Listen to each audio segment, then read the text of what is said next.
Some of you have been shouting doomsday, but is that what it is? Is the problem solved? And Professor Stephen Adey is not happy that the state is slapping VAT on electricity for ordinary Ghanaians. What do you think of these? These are very popular names, people you can say some of Africa's greats. Professor Patrick L.O. Lumumba is a Kenyan lawyer and activist. Peter Obi, Nigerian politician and businessman, the man who caused a stir in the elections recently in Nigeria. Dr. Arikana Cole, AU ambassador to the USA. They were here in Accra at a very central place, the Black Star Square, and they were embarrassed. Has Ghana equally suffered an embarrassment? Welcome to a very first edition of Newsfile for 2024. I'm Samson Ladia Yenini. We'll be right back to deal with the vexed matters, and I invite your comments on all the issues. We will share them with the rest of the world.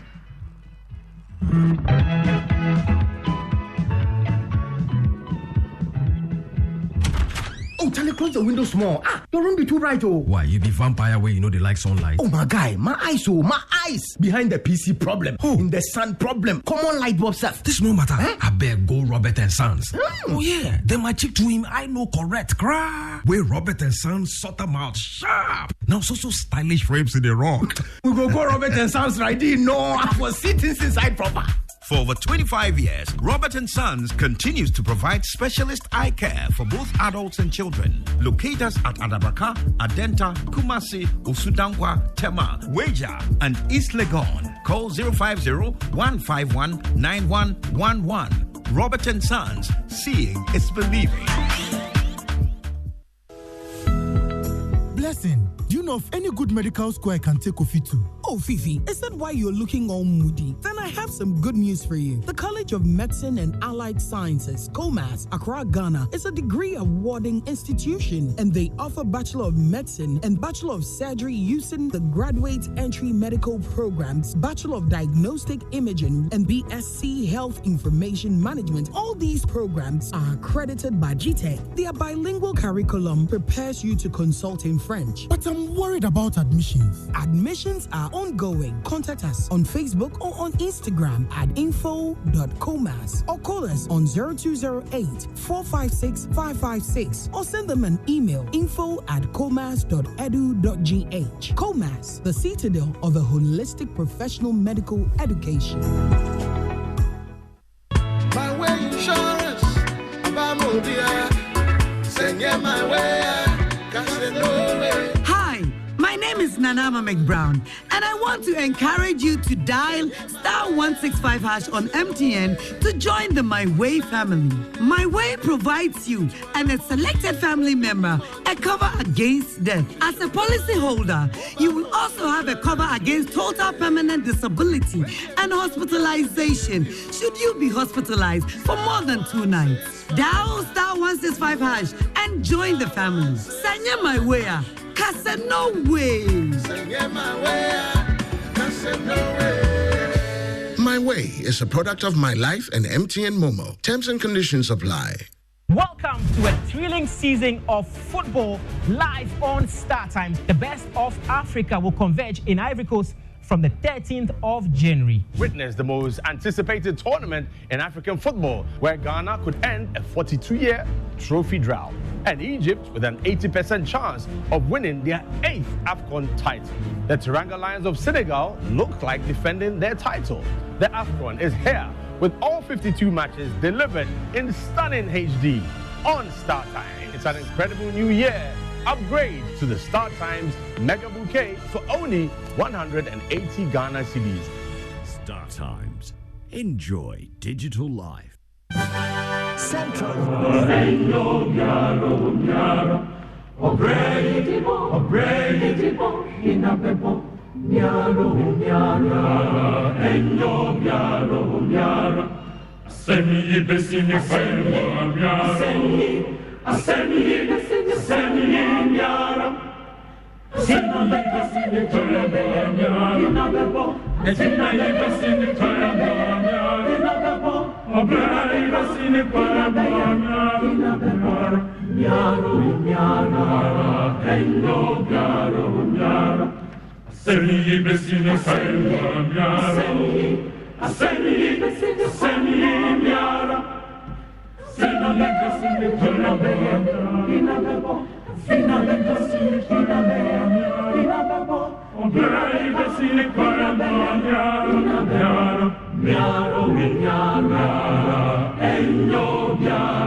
You're welcome to Newsfile.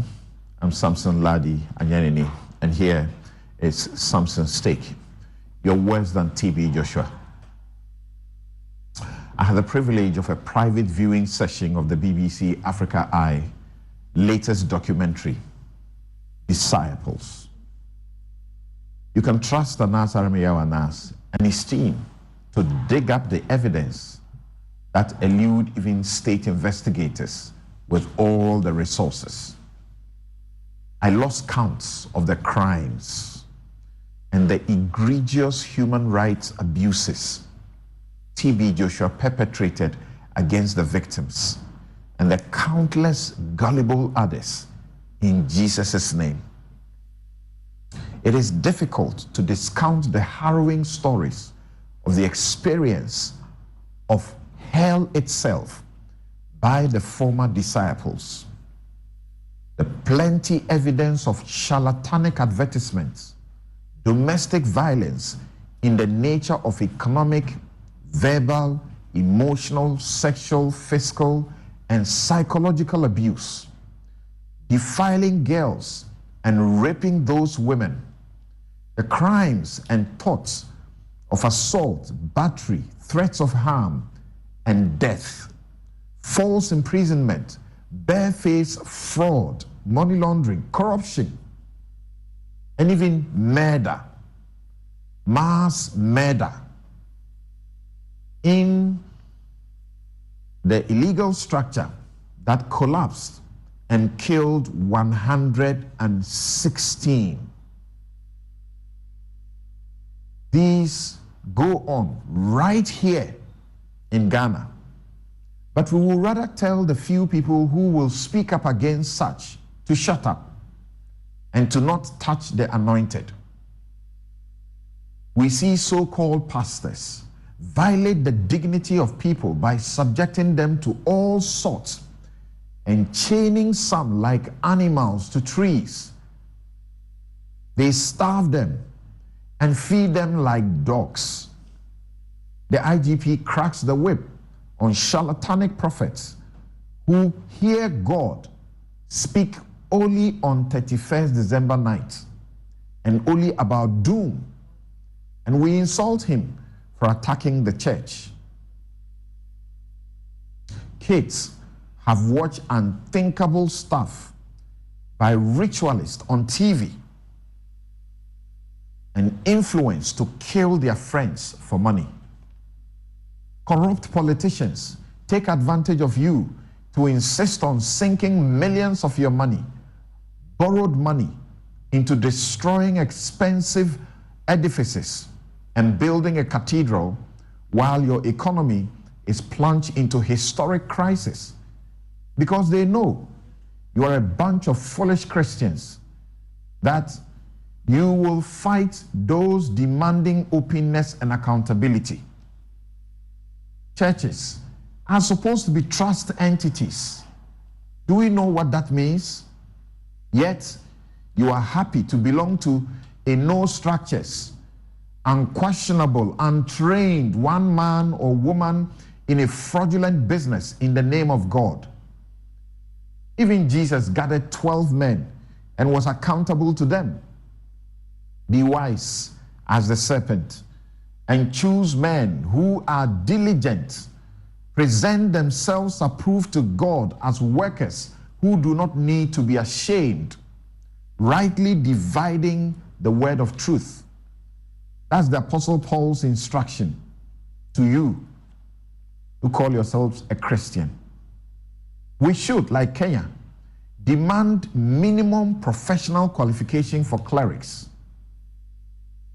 Without basic theological training in Kenya, you can't be a pastor. Like the UK Charity Commission, we should begin the barest regulation for order, structures, and financial accountability of pastors and their churches. And that is my take. We will be right back. I'll introduce my guest to you, and we get into the Vex Matters for today. What do you think about the OSP seeking to go into election corruption? He wants to fight it. We are told that if you do not have, by evidence, by good research, by the CDD, that if you do not have $100 million, you cannot do a successful presidential election campaign in Ghana. Some of the politicians, including the majority leader, has said it's a bit less, about maybe $50 million or so. Where do they get that money? You cannot prosecute a successful parliamentary election campaign if you can't boast of at least some 4-5 million Ghana cedis.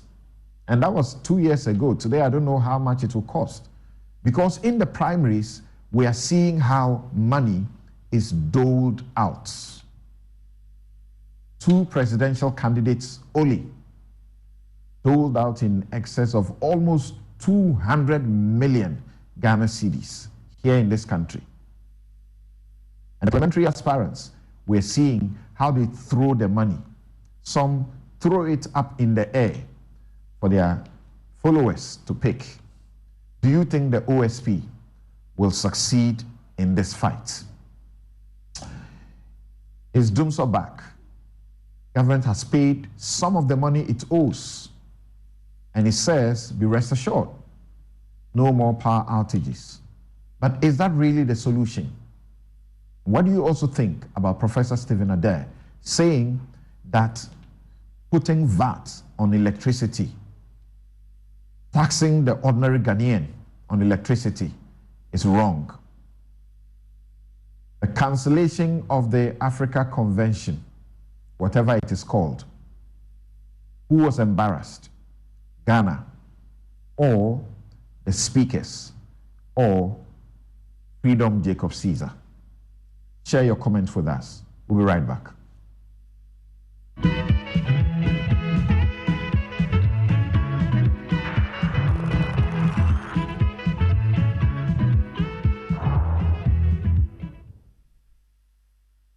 Ghana's leading private Christian university has open admissions.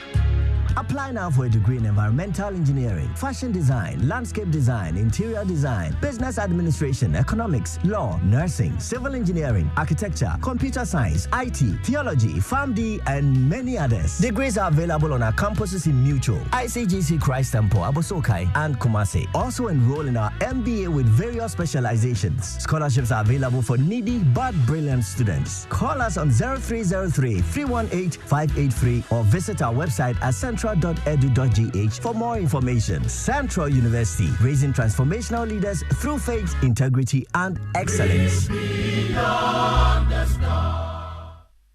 Be part of the moments to remember with AFCON 2023 on DSTV. Experience Africa's biggest football tournament with all 52 thrilling games live and in HD the way you like it. Enjoy expert commentary that will blow your mind. It's a gorgeous finish. Super goal. And the finest analysis to keep you in the game. Live your pride, passion, and love for Africa's beautiful game from the 13th of Jan to the 11th of Feb on Supersport or anywhere on DSTV Stream. Oh, Charlie, close the window small. Your room be too bright, oh. Why, you be vampire where you know they like sunlight? Oh, my guy, my eyes. Behind the PC problem. Oh. In the sun problem. Common light bulb stuff. This no matter. I beg go Robert and Sons. Oh, yeah. Then my chick to him, I know correct. Where Robert and Sons sort them out sharp. Now, so stylish frames in the rock. We go Robert and Sons right in. No, I was sitting inside proper. For over 25 years, Robert & Sons continues to provide specialist eye care for both adults and children. Locate us at Adabraka, Adenta, Kumasi, Usudankwa, Tema, Weja, and East Legon. Call 050-151-9111. Robert & Sons, seeing is believing. My way insurance, send my way, My name is Nanama McBrown, and I want to encourage you to dial *165# on MTN to join the My Way family. My Way provides you and a selected family member a cover against death. As a policyholder, you will also have a cover against total permanent disability and hospitalization should you be hospitalized for more than 2 nights. Dial *165# and join the family. Sanya My Way. No way. My Way is a product of My Life and MTN Momo. Terms and conditions apply. Welcome to a thrilling season of football live on Star Times. The best of Africa will converge in Ivory Coast from the 13th of January. Witness the most anticipated tournament in African football, where Ghana could end a 42-year trophy drought, and Egypt with an 80% chance of winning their 8th AFCON title. The Teranga Lions of Senegal look like defending their title. The AFCON is here with all 52 matches delivered in stunning HD on Star Time. It's an incredible new year. Upgrade to the Star Times Mega Bouquet for only 180 Ghana cedis. Star Times. Enjoy digital life. Blessing, do you know of any good medical school I can take Kofi to? Oh, Fifi, is that why you're looking all moody? Then I have some good news for you. The College of Medicine and Allied Sciences, COMAS, Accra, Ghana, is a degree-awarding institution. You're welcome back. This is Newsfile. It's your most authoritative news analysis platform, and here on Newsfile, we put Ghana first. So tweet at us. What do you think about the issues that we have raised? Let's have your views and we'll share with the rest of the world. OSP fights election auction.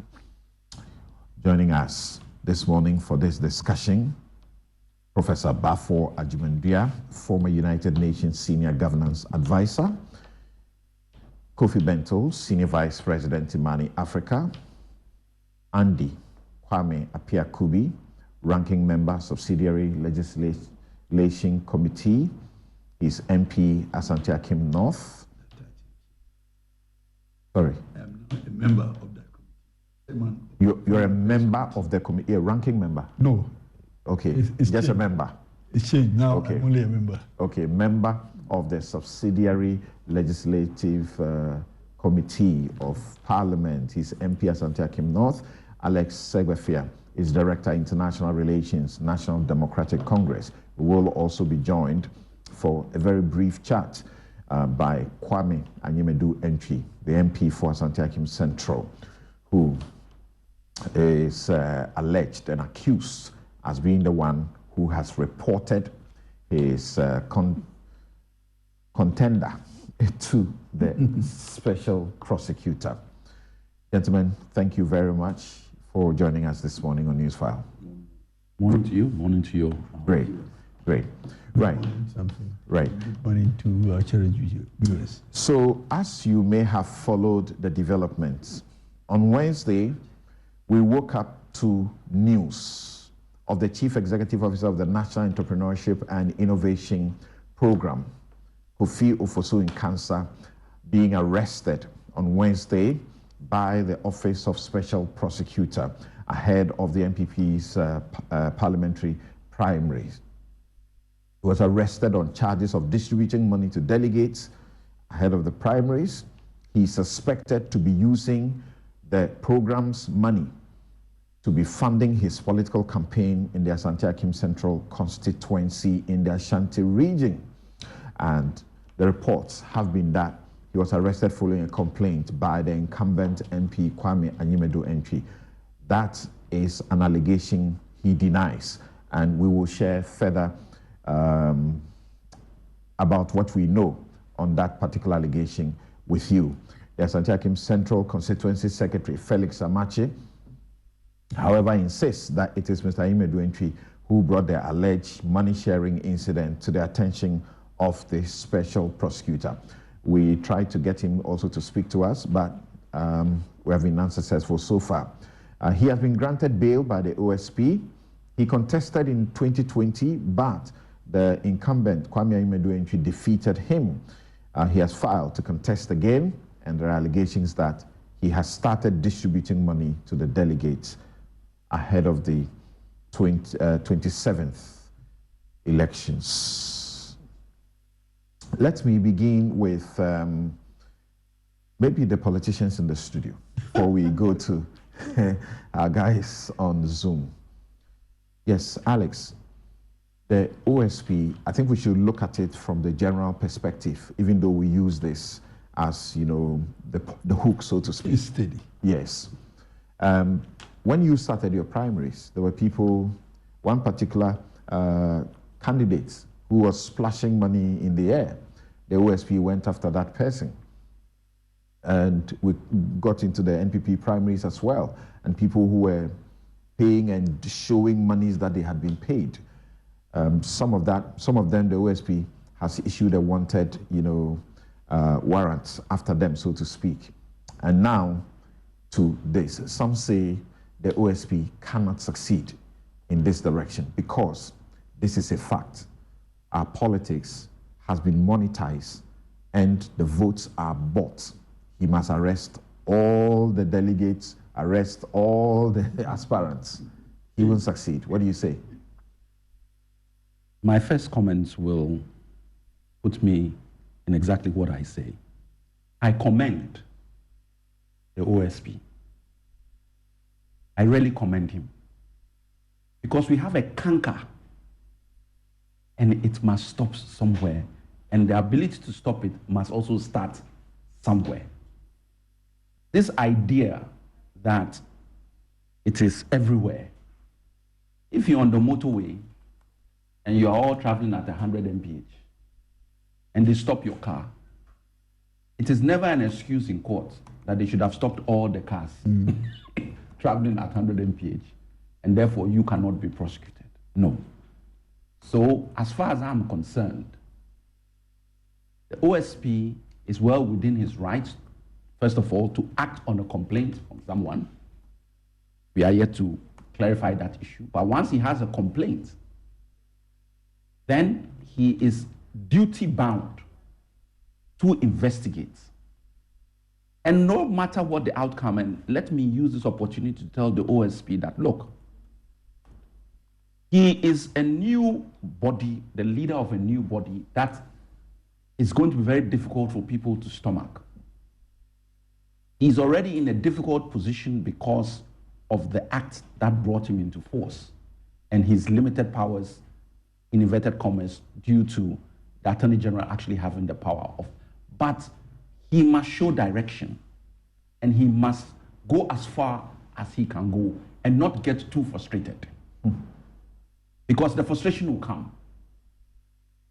The moment you are going to deal with corruption regarding public officers, politicians, etc., there will be frustration because we have a protectionist policy in our political parties, and more so in some than others, but we will leave that for now. Let's try and be as neutral as possible.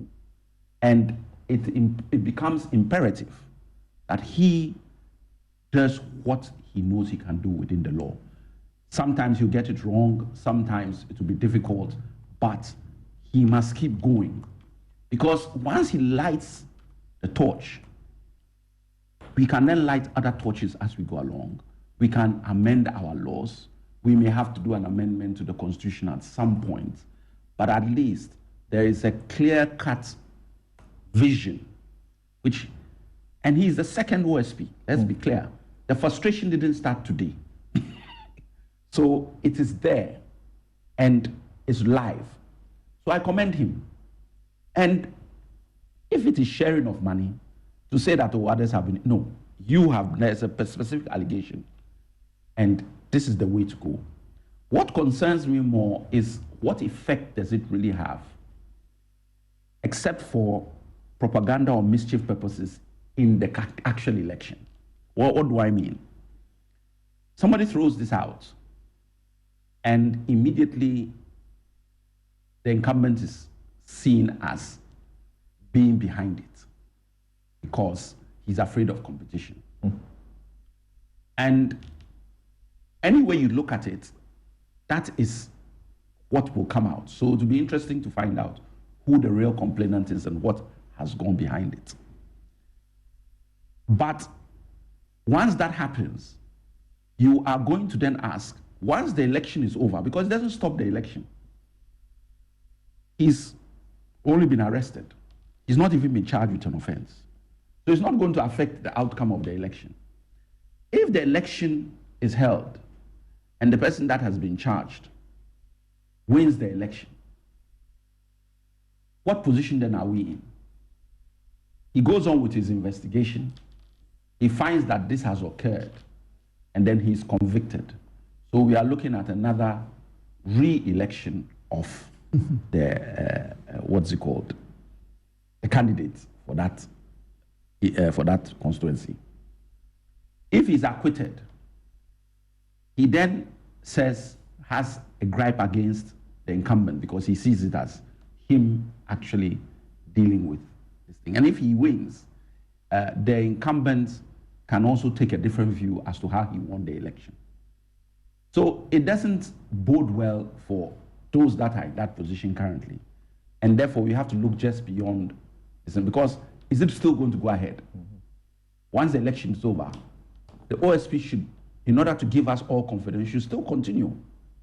Unless the witnesses then decide, I want no further part of this case, which is also a possibility. And that to give then credence to the fact that it was all political shenanigans and there was no reality to this. So that is my initial comment on it. My brother, I'm very... This is close to you. Yes, and the specific one we are using, to do this discussion. I'm very disturbed about the situation. But I think we have to throw the light bigger and wider than we are seeing now. Because I don't see so much of corruption, but I see so much of monetization. We need to define the two concepts separately and see where actually we can put our finger. To be honest with you, by interpretation of corruption by our statutes, it has a different meaning and connotation altogether than what is happening now. Because there is an expectation of an influence using materialism. There is an expectation of a performance which would otherwise have been contrary to that which you have done and which will be situated within the law and which makes it unlawful for you to have done, then we can pronounce corruption. Indeed, giving money to somebody cannot be interpreted as corruption. And also, even if you're a public officer, if somebody gives you money and it is unable to influence you to act contrary to what your office requires, that cannot be a complete chain of events that has culminated in corruption. So we need to be careful to understand the concepts very well, to be able to apportion the blame and apply the law. In this particular instance, I read that there is an allegation of the CEO having used public funds wrongly. Does it make it corruption? If you take money that doesn't belong to you from one position to the other to your benefit, that is stealing.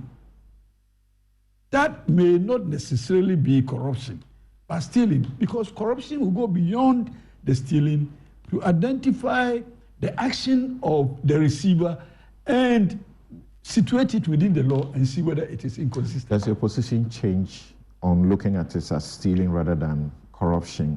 Look, or both, when this is what happened, as we understand the facts. that there has been transfers from the program's accounts into various accounts, and that the monies have been used to give to delegates. Okay. And when questioned, the answers are that this is what we do. We support people, with money. Is it loan? And we understand they are saying, no, this one is not loan. This one is grant. So for free, just giving it to them. And the question is asked, is it not curious that the monies are being distributed only to delegates in your constituency where you are interested in contesting and not any other part of the country at this particular time? So is that not using public office for private gain, which is the definition of corruption? Something that's where you go. Is it the case that he is precluded from advancing money for the purpose for which he did? If under his mandate he is allowed to do that. Number two, is it only to these identified persons that his office has advanced monies to?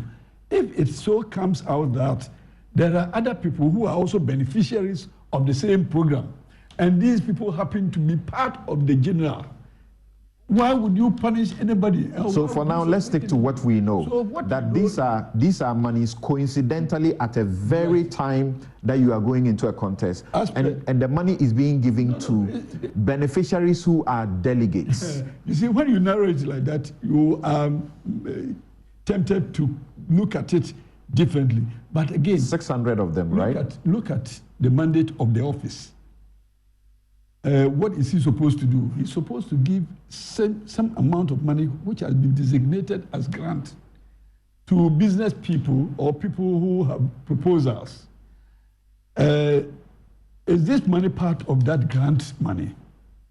Has he received the certain proposals as per the applicants? Do they qualify for the support that he is giving? It doesn't matter wherever they are. Are they not Ghanaians? If they are, and they have satisfied the criteria for selection, and they have been so, and something, you told me that there are about 600 delegates also. That's right. But we are talking about 10 people. So does it mean that he has only selected 10 people who have not qualified, or out of the, say 600, all of them applied, but only 10 of them may have qualified and may have received the advancement of resources? How criminal is that if they have conformed to the expectation of the office? Does it? One of them is the constituency secretary who presently is speaking for this particular candidate, and unimpeachable sources suggest that he alone received about 20,000 Ghana cedis. Is it illegal for one person to receive 20,000 Ghana cedis? If the answer is no, then it cannot stop the CEO from doing, or the office from doing that. But something me and you.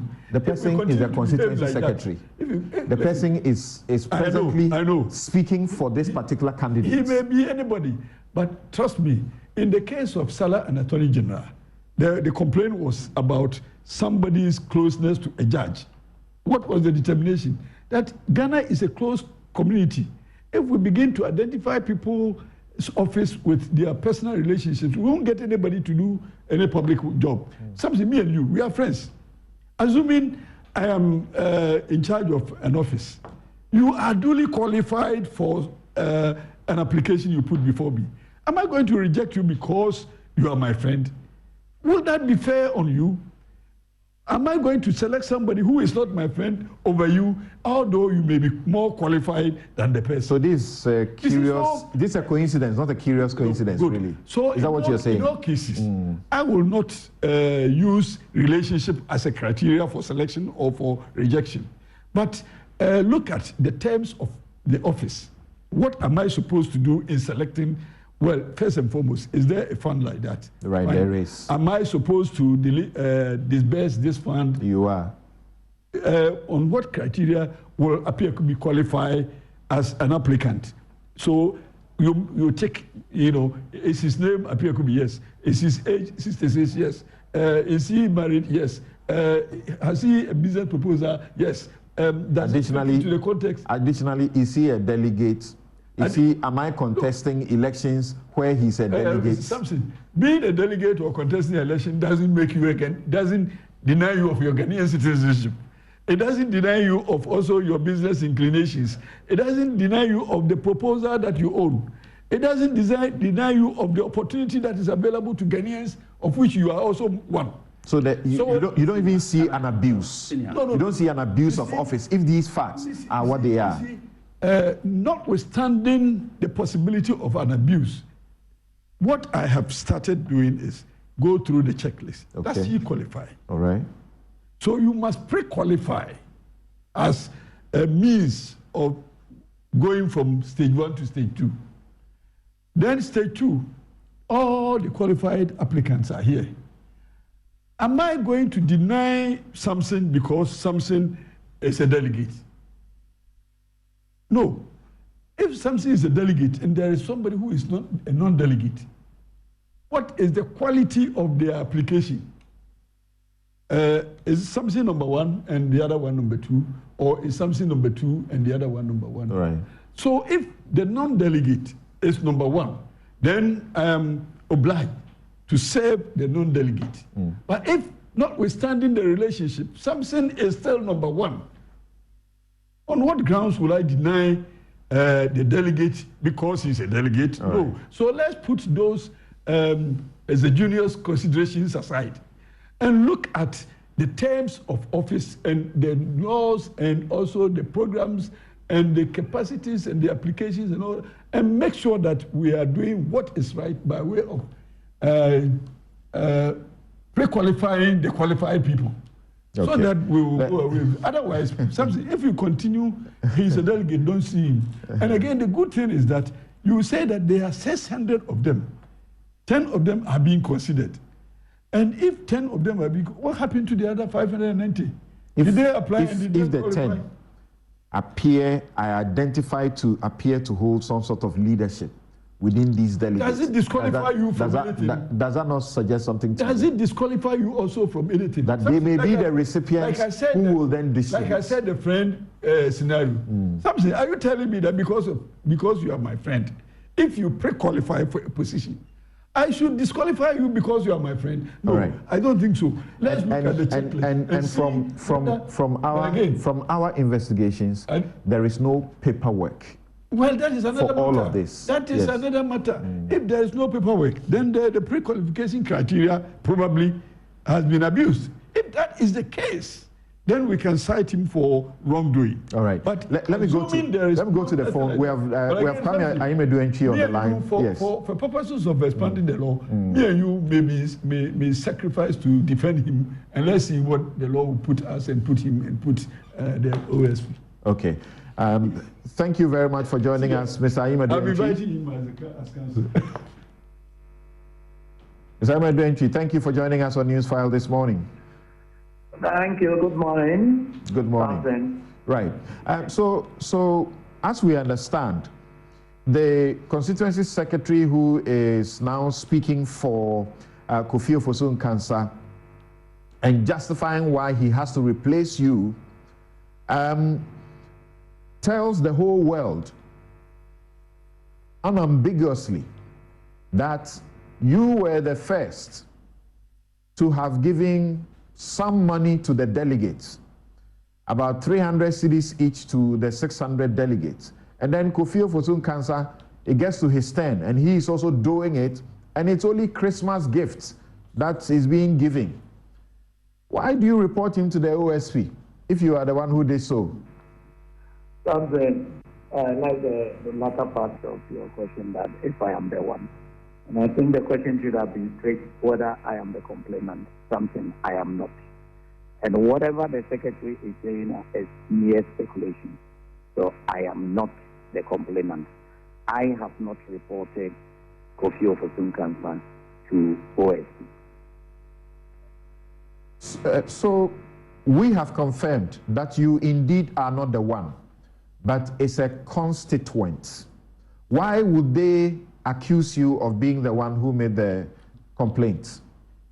It's something I'm competing again, and it gives me some confidence that probably because among the three of us contesting for the pending parliamentary primaries of Central, I'm probably the strongest.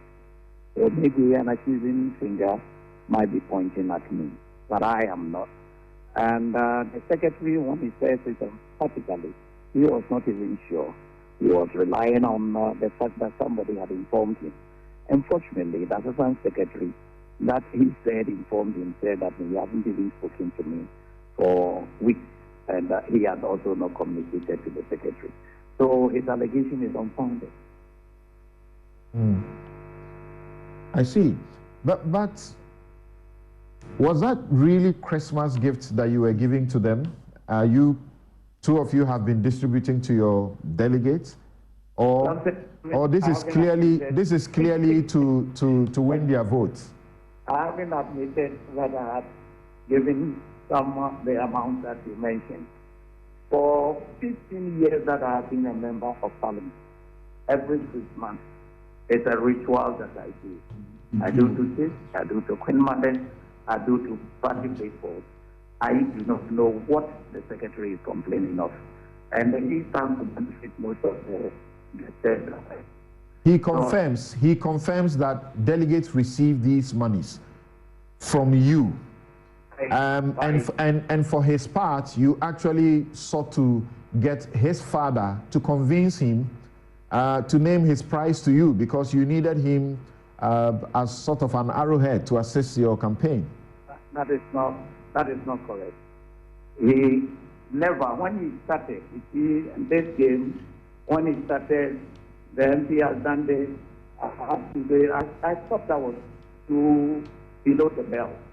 So I called the father and said that it in our dialect, that it is the owner of the dog that can remove the bone from the dog's mouth. Because he is the father, I would want him to talk to the son to stop what he is doing. All these things that he's talking about as me telling him to name his price are fabricated. They are unfounded. And told him that. Never. All right. But briefly, how is your campaign going? It does appear from what we hear from this particular constituency secretary, Felix Amache, that you haven't done much, and that this Kofi Ofosu-Nkansah, since he got into government, he has helped people to get scholarships, taking them abroad. He pays medical bills for people and so on, and has been around the place helping the constituents. So you haven't done really much. He deserves to take over from you. Okay, so we lost him. It's okay. We can leave it there. If you allow me to give the answer for him, because I also feel the same pain, and it's an institutional thing that our parties ought to address going forward. You see, we procure power. I understand. Imedu is back, so I'll get to you also. Yes, what do you say to my question? Yes, so I haven't asked him at his alleged to name his price. Switch my language. No, we have gone beyond that. I was asking that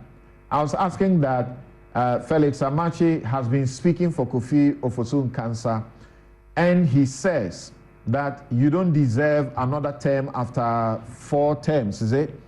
Particularly because since you came into government and Kofi Ofosu-Nkansah got the opportunity of a small office, according to him, not even as big as your place, he has been able to use his influence in government to pay for people's scholarship abroad, for studies, among others.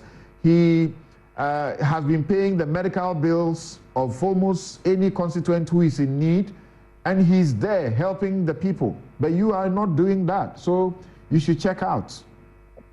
Well, something my simple response to that is, if you think that he is a better candidate, let me compete and lose. Why would he say that don't take a form Why would they urge me step down when other constituents are saying that they are urging me on to go on? It is not fair for a constituency secretary to say that the constituency is not doing well, or there is an opportunity. Let me contest and lose. And if indeed the constituents don't like me, I will lose. Or instead, if he wants his candidate to win, he must go to the ground and talk to the delegates. And if they listen to him and he wins, so be it. All of us will rally behind him and campaign for the 2024 election. All right. To say that Fami Enyimadu should not contest, it means that you are scared of me of winning. And something, clearly I'm going to win. All right. We wish you the best of luck, the both of you. And yes, you wanted to say something, sort of an advice to the party. To the parties. In fact, it is the parties that create this unwholesome competition, backbiting, undermining, and the sort. You see, when it comes to the season, the members of parliament with the party executives, we work together to procure power. When we procure the power, the distribution of the power puts somebody as MP, somebody as CEO, somebody as what's the name, ambassador, somebody as minister, and all that. What the expectation of the aggregation means is that we should all mobilize the spoils of power and distribute equitably. Unfortunately, it happens that the people who procure the power through their sweat and effort will be in parliament. Other people who may not even have contributed to it through the magnanimity of the leader of the party, PE, president, or whoever, puts people in certain poor positions. In most of the cases, the people who are put in such positions per the whims of the leader, president of the country, or leader of the party, become more resourceful than the people who prosecuted the power and who are prosecuting the agenda of government. In fact, Parliament... What do you mean? Are they paid more than the MPs? Most of them are paid more than the MPs. And the responsibilities on the MP, their responsibilities are not on those government appointees. And in any case, they have access to also resources, as you are talking about. And in most cases, in particular in our regime, we had advocated that if people like that wanted to contest for parliamentary seats, let them resign their positions 2 years before the primaries so that they will compete. But behind the scenes, the CEOs form also association of CEOs, and they have a gargantuan plan to return to parliament and replace the MPs who prosecuted the power. So when they have resources like that, and they also have opportunities, they share among themselves instead of sharing through the MPs. For example, if you are an MP, you want, let's say, one scholarship for your constituent, chances are that you will put in the application, it will not be considered at all. And the CEOs who work on another level, they meet annual monthly meetings. So they become very close friends. So that CEO from your constituency will also nominate somebody to his friend, scholarship secretariat CEO, who is meeting him every month. Say this is, and then they put in Asante Achimnov, Kwesi Mensah. Meanwhile, the MP doesn't know Kwesi Mensah. It is his friend, another CEO, who has brought the Kwesi Mensah. Kwesi Mensah gets the scholarship, albeit we are from the same constituency, so no problem. But the CEO will come back and tell the constituents that Apia Kubi, who is your MP, cannot do this. I, who is the CEO, have done this. And therefore, I will serve your interest better than Apia Kubi if I was selected. You see, and I see this whole indiscipline is within the government and within the parties. We must tackle it. Otherwise, there will be perpetual conflict every year when we have elections like this. What a country. What a country. I have a problem even with the line. And actually presently, you know, the Controller Accountant General is contesting. and nobody is saying there's anything wrong with what he's doing. I think even this, we have been talking scholarship. The guy in charge of the scholarship secretariat, he's also contesting. Maybe the journalist should go check how many people got scholarship from that particular constituency and to compare if they were meritorious. That's the whole, you see, Samson, the line of argument we've been having makes my stomach churn. He speaks about the spoils of power. Yes. And how it ought to be distributed. If you are helping people with your money. He's being candid, frank. Yes. That's what he's doing here. Yes. But if you have your money and you are helping people to come to power, or you are contesting, fine. The allegation in this case is that you have used public funds indirectly, which you have a control over, to give us grants. And that is why this is unwholesome. And some people say, oh, we only 10. They are part and parcel of an exercise you are involved in called an election. Is it today that you recognize that they need grants? They didn't recognize that they needed grant earlier. You waited for their primaries before you decided this person is somebody who needs a grant. It's the public financial side. But for us to even sit and say, oh, look, when they get into these positions, they then become more resourceful. What I'm hearing is that we now become even more corrupt.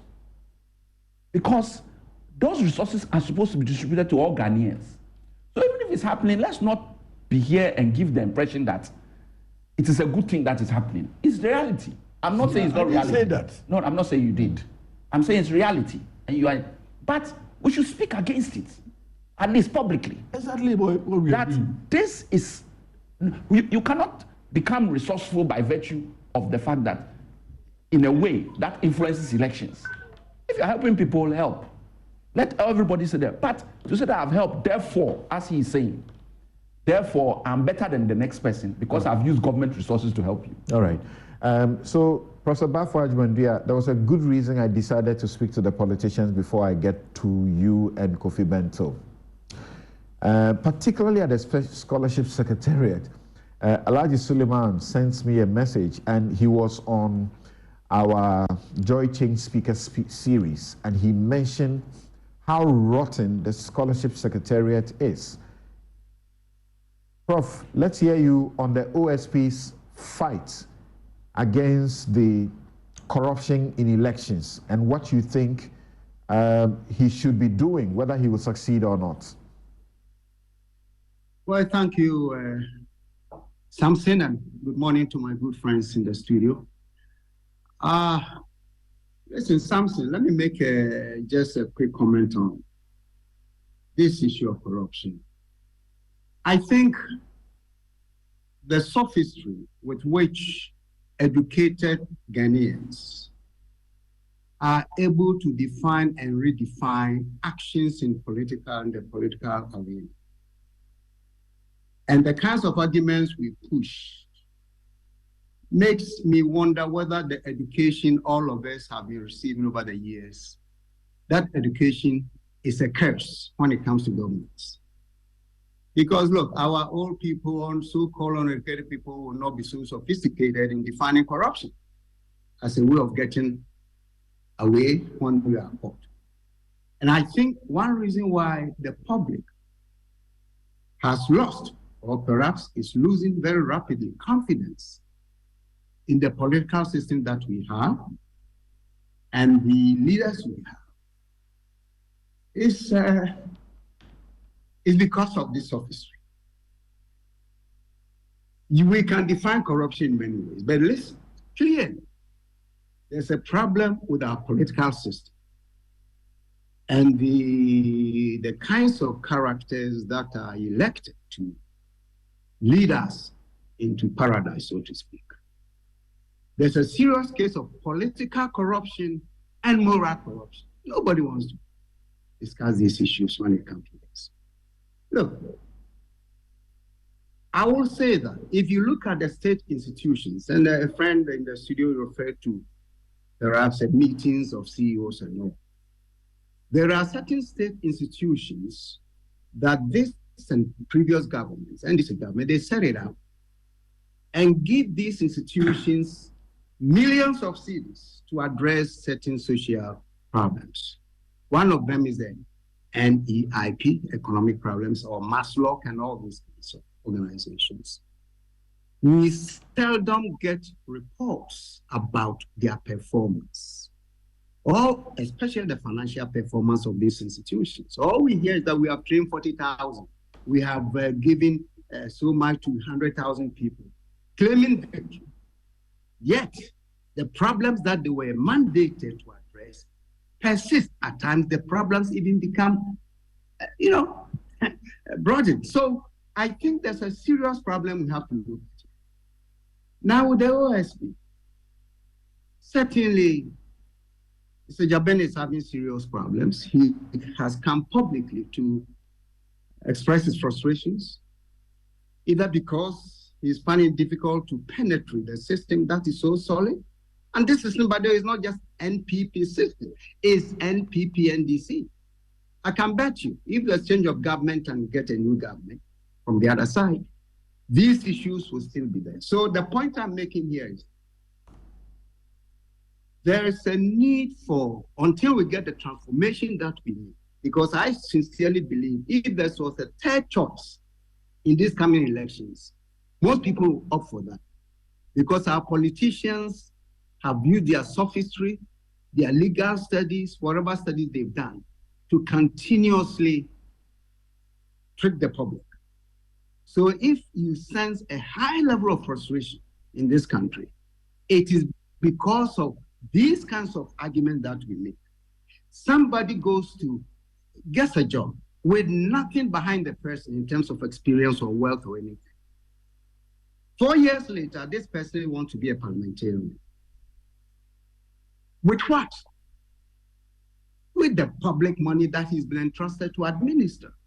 That's my thinking, because if you give me a job and I didn't have a house, I didn't have a car, my bank account perhaps was zero, and I'm able to dish out money to my constituents, whether they are Christmas gifts or whatever, my first question would be, where did you get the money? And if you look at a trend, Samson, it's not only under this government. That's why I always have my problem with the two parties.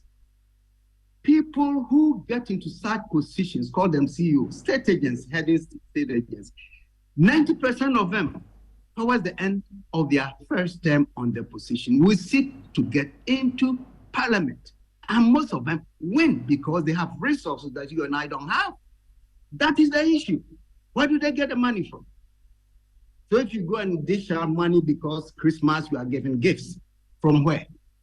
So I think because perhaps our leadership are not taking this issue seriously by reprimanding, exposing, prosecuting, putting people in jail and for all these things, the thing continues, because it seems very unfortunately that these two parties, this duopoly, it's a condominium. They know what they're doing.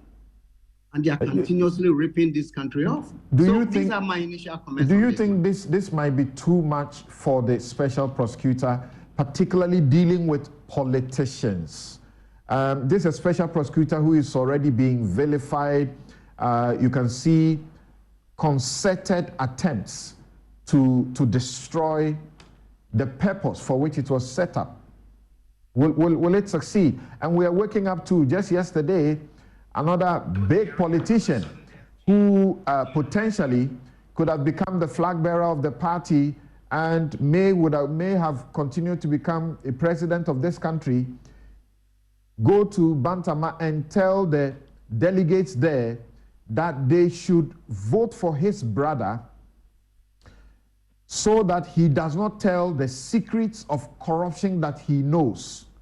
But if they vote against his brother, he will tell the world about the rot that he knows that has gone on between the incumbent whilst he was at the presidency as a deputy chief of staff. Sad, isn't it, something? Very sad. See, when I mention political corruption, I also mention moral corruption. This is what we are witnessing. If you know somebody has committed a crime against the state, and you go public to say, well, I'm holding on to this truth, something that may have damaged this country's development. So if you vote against my brother, then I will reveal it. For what purpose? I don't even understand. If these people who want to rule over us have this kind of mindset, I don't understand. But you see, the thing is this. That's why people like me, I continue to say there's a need for a radical change, first in our constitution, and the way we do political business. The system that we created, and I don't blame those who wrote the constitution and those who have been writing our laws, we have created an inherent corrupt system in all these things. And people do these things and get away. We talk about transparency, accountability. When has anyone, after finishing a tenure in the state institutions, that person has been called to, if auditors do their job, do we know? The public needs to. So there's no public accountability in these kinds of matters. So I guess the politician, and I'm not saying all politicians are evil, please don't get me wrong, but from what we hear and what we observe, it is pathetic that people wanting to rule this country do not have what it takes to make this country wholesome. You see, lately we're getting videos from Benin, for Rwanda, we know, we are seeing what is going on in other countries. And Ghana likes to say we were the first to be independent, south of the Sahara, we are the first and blah, blah, we are first in everything. We are the last in most things that we cherish. That is the basic fact. And more sadly, Samson, when the campaign hasn't started, they want to hear what politicians are promising, what they want to do, it comes nowhere near attacking the fundamental faith that is embedded in our system. All right. So if you ask me about the OSP, I'm afraid Mr. Jabin will leave the office a very disappointed individual. Well, so Kofi Bento, I suppose you would have calmed down. I was deliberate because I know you. You are a very good friend. You would have calmed down now. And see, on this particular issue, for example, the OSP made a call to the CEO to report on Tuesday the 9th. And they made a call to him on the 4th and to report on Tuesday the 9th. But he reported on the 10th, Wednesday. The OSP was keeping everything under wraps, quietly, doing its work. And then they decided to now blast it to the public. Got party supporters to go to the office where they were taking the people arrested to go and seek to get evidence. And those people were rather blocking the OSP, denying them access to the office. And you have heard party people now turn this rather against the OSP and say he's acting in Rambo style, arresting people. What do you say, Kofi Bento? Good morning, Samson. Yes, I'm calm, and I'm hopeful. You know, the OSP's job is not easy. It was never going to be easy. And something I often say, that do not be surprised by what should not surprise you. So what we should look for is a man like Kisei Jaben, who, despite what he has to deal with, will proceed, will continue, will struggle through, and will get us to a better place. And that's why he deserves our support. So it's not surprising. I wish it was different. I wish the rhetoric you hear from our leaders about how we want or need to fight corruption would translate into their action. They don't want to fight corruption. They don't, want it to stop. In fact, many people go into public office specifically because they believe that when they put themselves next to public resources, they get opportunity to be corrupt and solve their personal problems. So it's unfortunate that we don't have a moral or ethical leadership. And I agree with Professor Bafo Jumandia that this kind of situation is what keeps many people also away. Because if you have a moral leadership, if you have a moral or ethical You have a situation where even the semblance of it, okay, is disturbing to them. So we have a problem on our hands which we need to deal with. But what we all have to appreciate is that it doesn't solve itself. And even with, determined work like what Kisi is doing, it will not solve itself easily or quickly. So we have to be consistent in our fight against corruption and appreciate that there will be a time price to pay, and we must pay that time price. And we must also have a lot of latitude for people like Kisi Japan, for them to make mistakes in trying to fight this corruption thing. I've said before on this platform that it's like making sausage. When it's done, it's a nice and smooth product. But the process of fighting corruption is messy and you don't want to be there. But you have to go through that if you're going to make the sausage and enjoy it at the end of the day. So generally on the issue of fighting corruption, we should not despair. We should not, be despondent. We should not give up. It's too soon. What we should do is consistently support the people who are in the arena and trying to do the work, like you say, Jabin, and everybody else, the police. You have an IGP in the person of, IGP Dampare, who is doing the best I have seen in my lifetime. But what do you see? People rise up against him. What is not surprising is that people rise up against people who are fighting corruption. Other people should rise up in their support. You have people like Domelovo, okay, who rose up to fight it, and he was fought back, okay? And again, you need to find people to rise up to support him. In that matter, it happened. But we lost the court. And I say we lost the court because the court did not act timeously. Later on, they come to say, yes, we were right. I'm saying this because next time, we need to find institutions and people rising up to the occasion timeously in defense of these people who are in the arena fighting corruption. All of us cannot bear that office and do that work. We will have to push people forward to take it up and do it. So Kisi is doing it right, okay? And we all have to support him actively and not give up. On the specific issues, one, let it all be clear that the OSP is acting within his powers. He's doing his job and doing it properly within the law. He must be supported. The other important thing that happens Kofi is and he has been proven guilty. But if the report against him and the prima facie evidence against him is what we hear it is, then he must understand that, one, he is not immune from investigation. So what is going on is investigation. It is not persecution. And that is the work of the OSP. The next thing we must appreciate is that, look, corruption fight necessarily requires popular support. Now, the way to get popular support is to start it from the top. The OSP will fail miserably if he leaves these glaring problems like monetization of our politics, which we all see, and goes after people stealing books and little monies here and there. So this is the right approach. So people must appreciate that, look, there's a lot of calmness needed. Let the man do his job. If Kofi Ofosu is innocent, let him prove himself, okay? The problem of monetization of politics is a long-standing problem which is getting worse. And as it gets worse, it will bear even more terrible results. And therefore, we must make sure we nip it in the bud. And this is the way to do it. So let's get all the things together and appreciate that we are on the right path.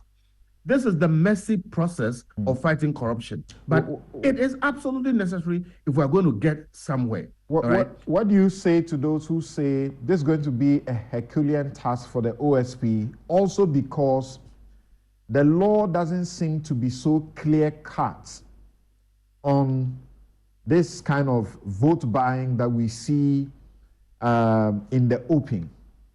The representation of the people's law, of course, talks about bribery in elections. It says if you directly or you act through another person, give money or obtain an office for a voter, or in order to induce the voter to vote or refrain from voting, if you corruptly do some of these things. It also talks about if you advance monies for the purposes of gaining the vote. It talks about treating, which is even the worst of it, that if you corruptly either by yourself or through another person before, during, or after an election, you give or provide or you pay wholly or in part the expenses of giving or providing meat, drink, entertainment, or provision to or for any person for the purposes of corruptly influencing them to vote or refrain from voting for one person. There's also the undue influence part. You do it directly or you do it through another person, you will be in trouble.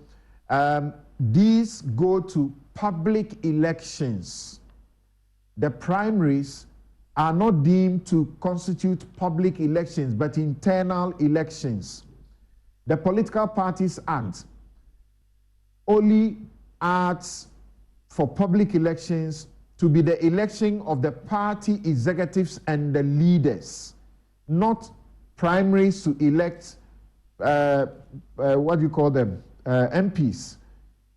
It is only in the case of the Yevi and Avalifo where the Supreme Court said a political party is a public entity, and therefore, if a situation arises, they should be deemed as such and dealt with. So some say the OSP will have a difficult task. What do you say? I don't think so. It looks like that, but something, this is why, as to whether the laws are sufficient or and whether the OSP can, secure a conviction, that's why the courts are there to take a look at it. What we must also appreciate that there are other nuances to this. This is a public official who is accused of using public finances or resources for a personal good. So even if it's not in the area of the Political Parties Act where, those things apply, on that alone, the usage of public funds and whatever it is for whatever purpose, a lot can be done. But for me, we shouldn't go into the legal nitty-gritty here. That's why the OSP exists. The important point, however, is this. Again, in fighting corruption, we have to appreciate that you have to get into the arena and be doing it and be, taking things as they come. And that's why I said we have to have a wide latitude. People like Kwesi Ejabe. And where we find that there are loopholes, so the things that we've listed, if they turn out that, this thing has happened, but there are loopholes that make the person walk away free, then we need to amend the law. Again, fighting corruption takes diligent, consistent effort over time. We won't snap it in one, fell swoop. So I hear what you're saying, but that is exactly why we must go at it the way Kwesi Ejabe is going about it. Pick them up. He didn't wake up yesterday and then decided to go after Kofi Ofosu. There was a complaint, there are this and that allegations. He has acted upon that. He goes to court and makes his case. If Kofi Ofosu turns out to be innocent, he should walk. All right. But if he's guilty, then he should go in. But in the process, we get to understand the workings of the law and how it plays out. But that is how we fight corruption. See, in my view, it is not a requirement of Kwesi Ejabe to be successful in every effort to unearth corruption or fight it or reveal it. He does not need to ensure success in every effort. What he needs to do is to be active in fighting it and show diligent effort at every time. It will be a problem if he's seen to be selective. It will be a problem if he's seen to be biased. Diligent effort is what we require, and consistent diligent effort, so that when the process is going through, people who turn out to be innocent appreciate that, look, there is this process where if I am truly innocent, it will show me as innocent. All right. And therefore, they will mind what they do so they don't even get into trouble. Okay. But then they also know that even the semblance of corruption is high risk. It is most uncomfortable to go near it. Okay? So do not be seen, do not be suspected. And if you can't handle that stuff, don't go into public office. All right. So for me, thank you. Success is not required, but diligent effort is required. And this is what makes corruption high risk and most uncomfortable. And it is a standard. In 30 seconds, Kofi, in 30 seconds for yourself and Professor Bafo Adjumandua, as we take a quick break and return to our other issues, do you expect certain persons within the hierarchy to be speaking about some of these things so that the OSP2 may feel he has support to go after this? Yes, Samson, I will personally desire that everybody running for office verbalizes his support against corruption. Everybody, President Mahama, Vice President Baumia, everybody verbalizes. Again, it is not required. But they are the all OSP paying these monies. How can they be speaking about it? Well, it is one of the things that I am looking for. You know where I stand, and I am looking, for instance, for each of the presidential candidates, including Vice President Baumia, to take a strong stand against corruption. All right, And thank you. if they don't do it, it will be a mark against them.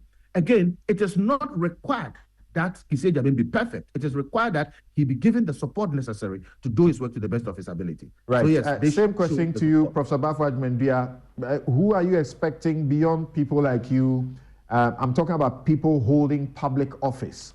At what level should be saying what? For example, there's an MP, Alfred Obeng, who told the public that if his opponents are going to pay 10,000, he will double it. If they are going to pay 20,000, he will double it. He said he has kept money in dollars for that purpose during the primaries, and no party person has said anything. Something, talking about corruption at times, I like what my good friend Kofi said, that we better not give up. We have to keep consistently fighting. But the fact is that all these things go on. So if you ask me, where should be at what level should we be talking? Secondly, the president. We have created a very strong executive. Is the president. If the president were able to stand firm, denounce, condemn, make sure corporates are put away, that is how people will begin to believe that something is happening. So we need strong statements from whoever is a leader. But you see, the biggest problem here, too, as we all say, corruption is embedded in our system. Secondly, we are a country where we seem to be afraid of enforcing the law. Maybe one of them said earlier, started a case where we are all related, we are friends, we are brothers, blah, blah. So nobody gets penalized. Daylight robbery, people get away. Once we are not able to begin to enforce the law and punish people who are found to be corrupt through the proper processes of the law, we will never succeed. We are afraid to simply enforce the law.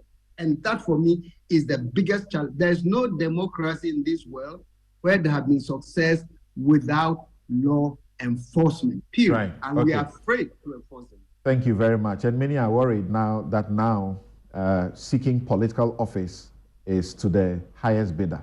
All you need is have a deep pocket. You come and pay the delegate and you unseat whoever is there. And you move on. K. Amofa says, I do not know anymore what we want as Ghanaians. If MPP are complaining about the work of the OSP they appointed, what will be the fate of the OSP in the event NDC wins the 2024 elections? We need to allow public agencies to work. Little Tete says, to my mind, if we do not get a handle on money in politics and the degree to which big money controls the political process in this country, nobody is going to bring about the changes that is needed in this country for the middle class and working families. Hulu Umwa, dishonorable. If I steal public money and give it to individuals so they can do something for me, it is corruption. And I bet this creature will call himself a moral entity. P. Boache 88, you say Ghana is sick, where our leaders only care for next elections. CEOs are abusing their office. John Mufti, politicians have become so accustomed to this sort of corruption. They genuinely think it is what election campaigns are about, a competition of promises for partiality. Political corruption is rampant in this country and needs to be corrected. This one says, Alhaj Suleiman says, scholarships are giving us confetti. The Scholarship Secretariat is a rotting zone. And Andy Apiakubi nails it right on the head. And Don Pino, it's such a long message, but you say what you have a problem with is the OSP's style of selective, prosecution.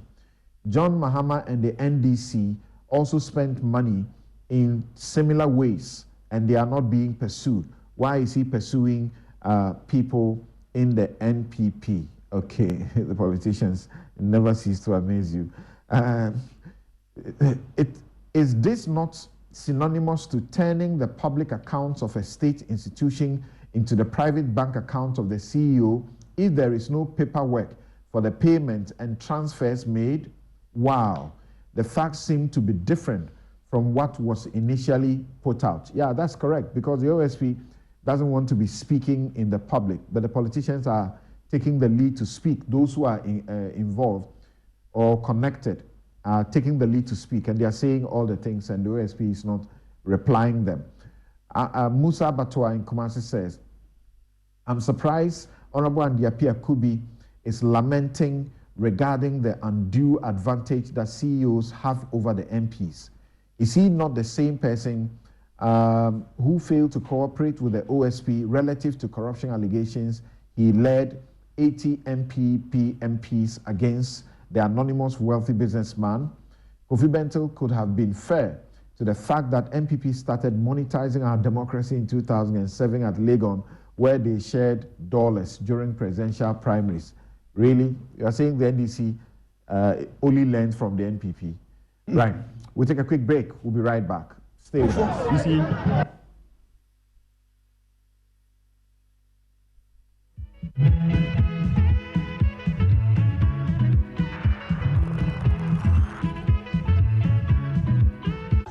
Your men, Dampari, you sent your men, and then you have the order from above. You know the orders, and you know the powers. This thing is not in the remit of the Constitution? Hasn't it been organized within the remit of the law? So how can you tell us that the power above us is cancelling the program? Who network power to them? Who gave full power? Article 1 of our Constitution, what does it tell us? It says supremacy resides in the not in the hands of the public, not in the hands of government. This is a state apparatus, not a government apparatus. I've no doubt in my mind. Do you know of any good medical school I can take Kofi to? Oh, Fifi, is that why you're looking all moody? Then I have some good news for you. The College of Medicine and Allied Sciences, COMAS, Accra, Ghana, is a degree-awarding institution, and they offer Bachelor of Medicine and Bachelor of Surgery using the Graduate Entry Medical Programs, Bachelor of Diagnostic Imaging, and BSc Health Information Management. All these programs are accredited by GTEC. Their bilingual curriculum prepares you to consult in French. But I'm worried about admissions. Admissions are ongoing. Contact us on Facebook or on Instagram at info.comas or call us on 0208-456-556 or send them an email info@comas.edu.gh. COMAS, the citadel of a holistic professional medical education.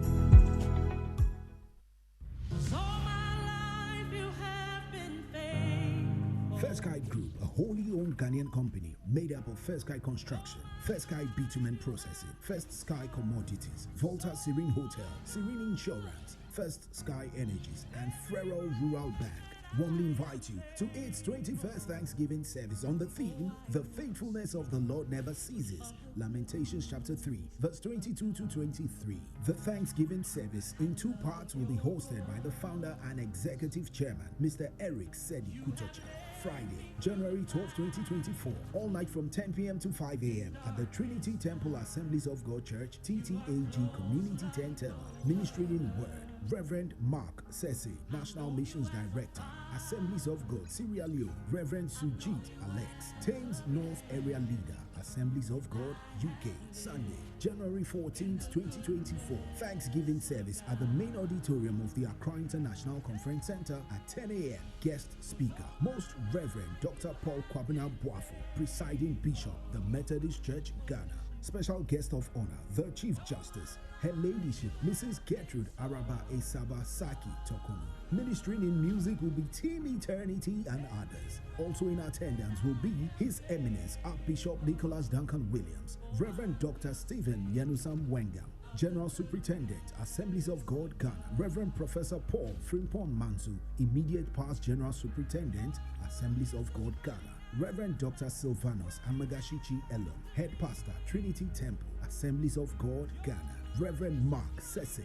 National Missions Director, Assemblies of God, Sierra Leone, Reverend Sujit Alex, Thames North Area Leader, Assemblies of God, UK, Apostle Professor Kojo Ninfo Opoku Onina, Reverend Dr. Lawrence Tete, Reverend Eastwood Anaba, Reverend Dr. Joyce I, Reverend Eddie Annan, Assemblies of God UK, and other senior clergy. For more details, contact 020-854-3441 or 050-148-2580. It's the First Sky Group 21st Thanksgiving service. Don't miss it.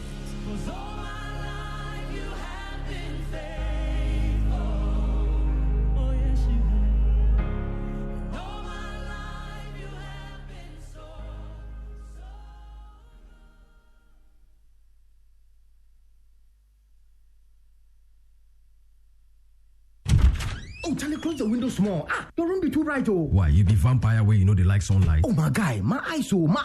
Behind the PC problem. Oh. In the sun problem. Common light bulb stuff. This no matter. I beg go Robert and Sons. Oh, yeah. Then my chick to him, I know correct. Cry. Where Robert and Sons sort them out sharp. Now, so stylish frames in the wrong. We go Robert and Sons right in. No, I was sitting inside proper. For over 25 years, Robert & Sons continues to provide specialist eye care for both adults and children. Locate us at Adabraka, Adenta, Kumasi, Usudankwa, Tema, Weja, and East Legon. Call 050-151-9111. Robert & Sons, seeing is believing. My way insurance, my way.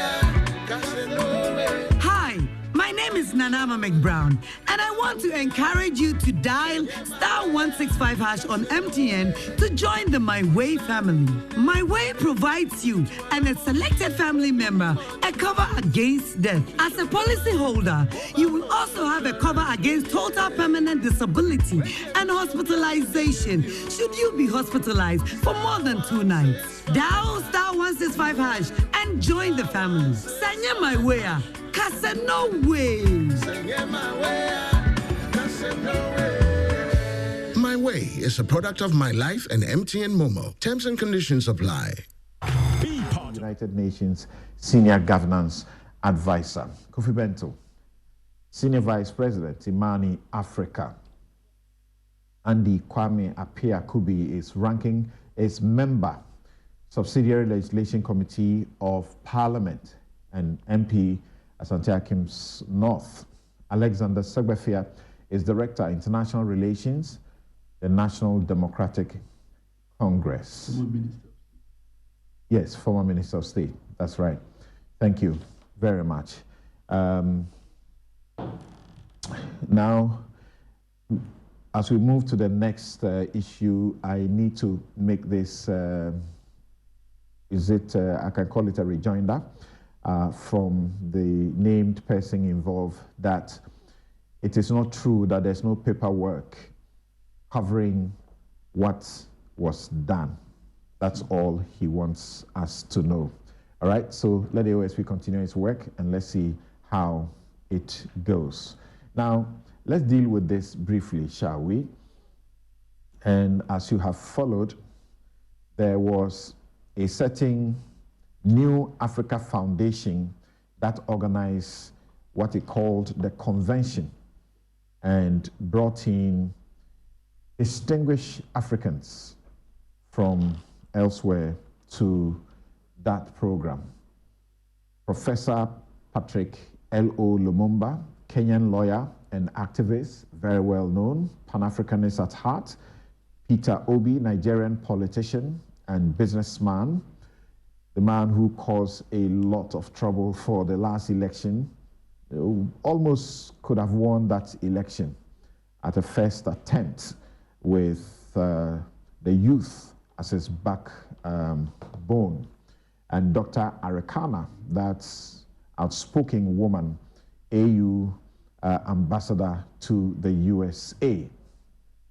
Government cancelled the program at the last minute, issued a statement and said that there was another state program that was supposed to happen that day at the same venue, and they made a mistake in giving it out, and therefore they will refund the money that was paid by Freedom Jacob Caesar. That's the man you know, the man behind the mask.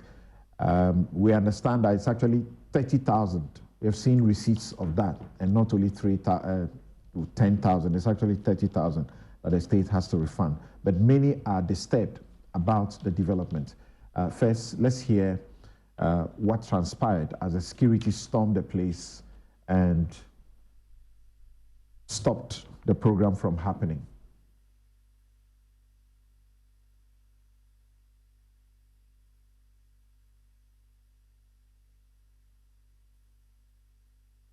You sent your men, Dampari.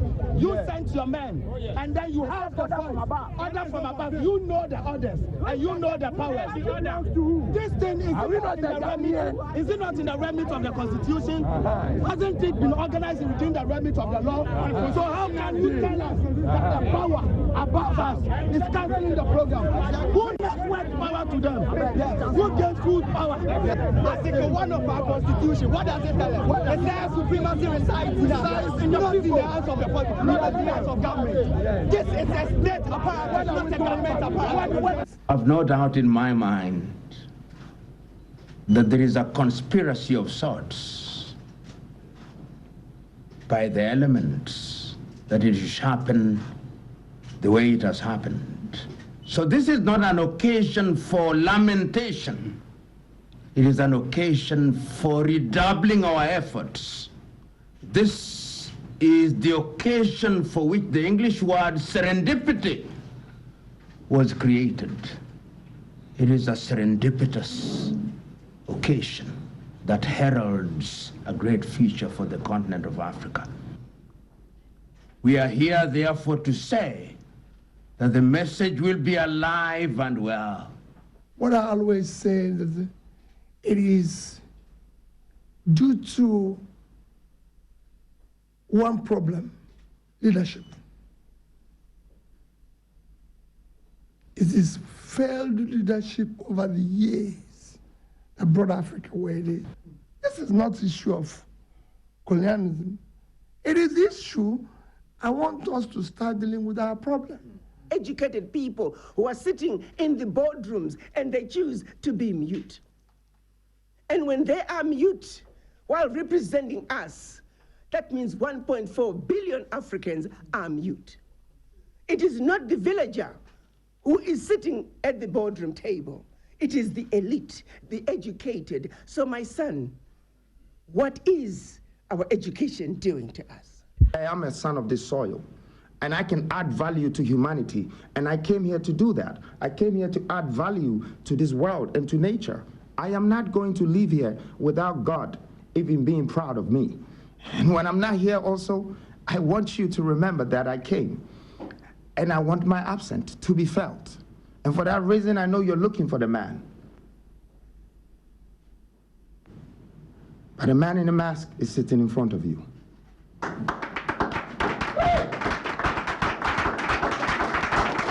up?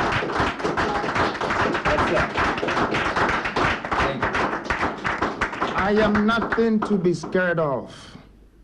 I came to you as your salvation. I don't invest in myself alone. I am investing in you.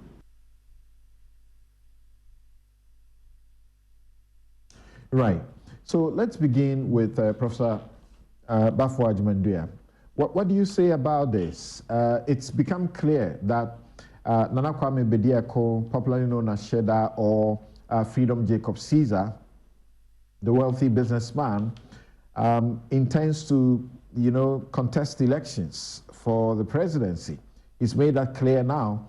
But will that be any basis for which the program or event will be cancelled? Do you know of any other event that replace that day's event? Well, Samson, this is one of those episodes in our national life where right-thinking people begin to wonder what is really going on.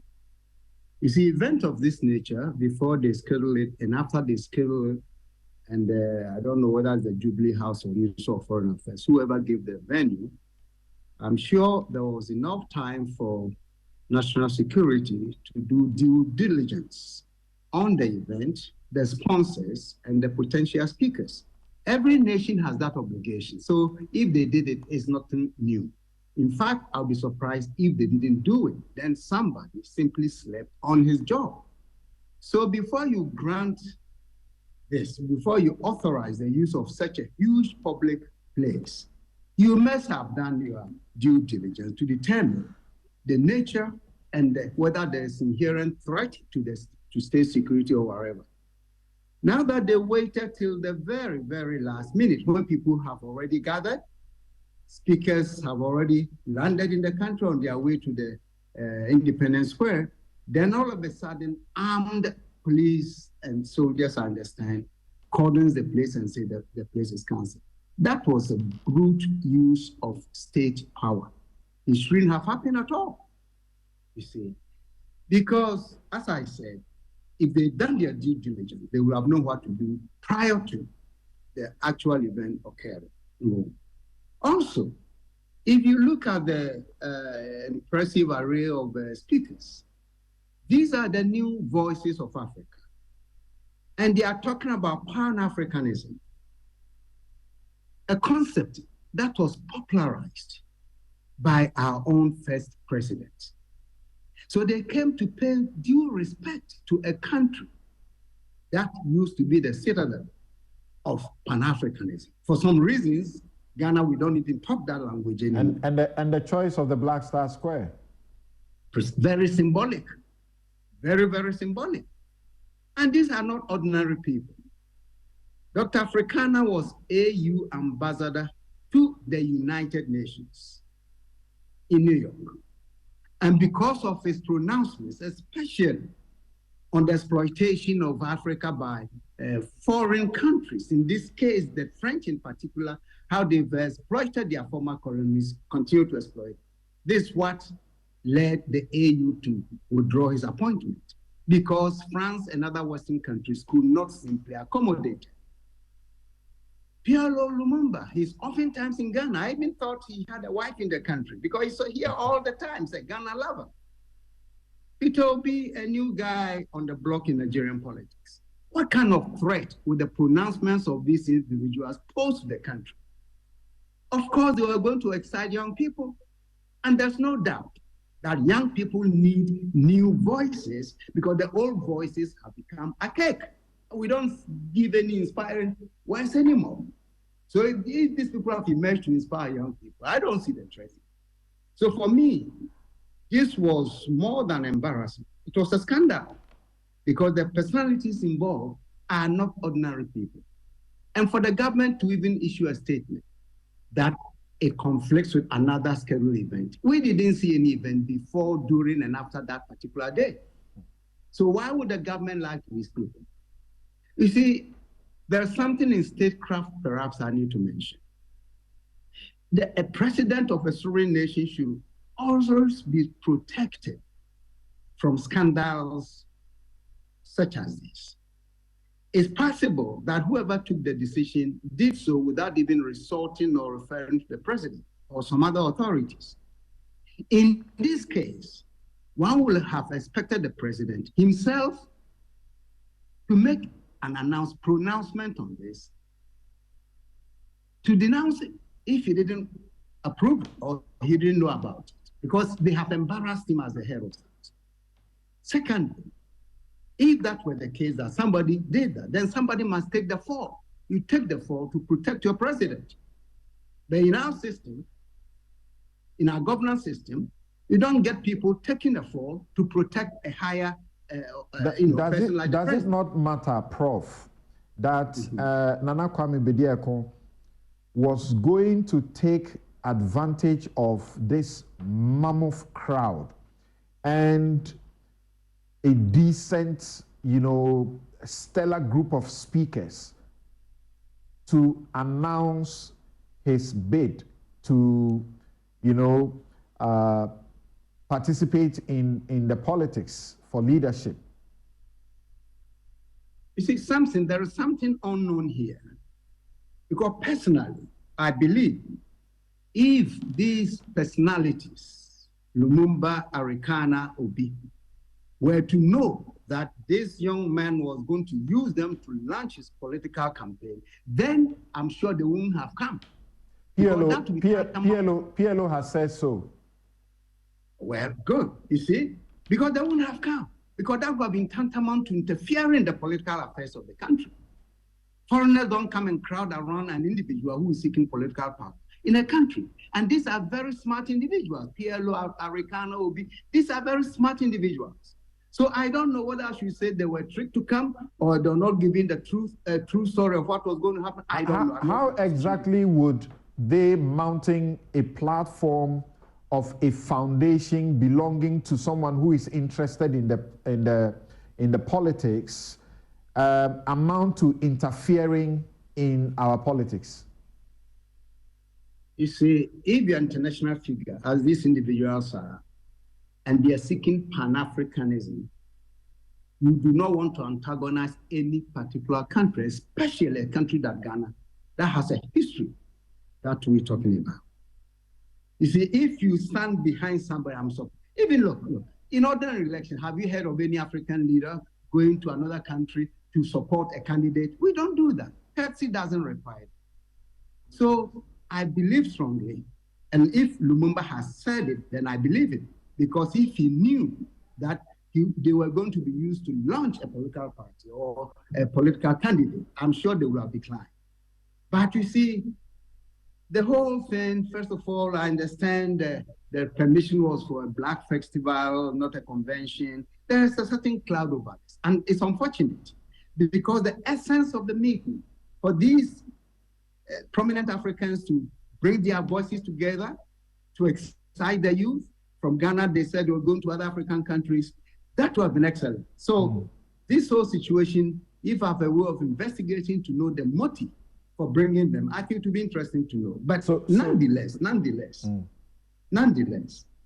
the idea of government stepping in at the last minute when people have legitimately secured a public place and there's no indication of violence or threat or anything of the sort, and cutting it off, that for me was scandalous.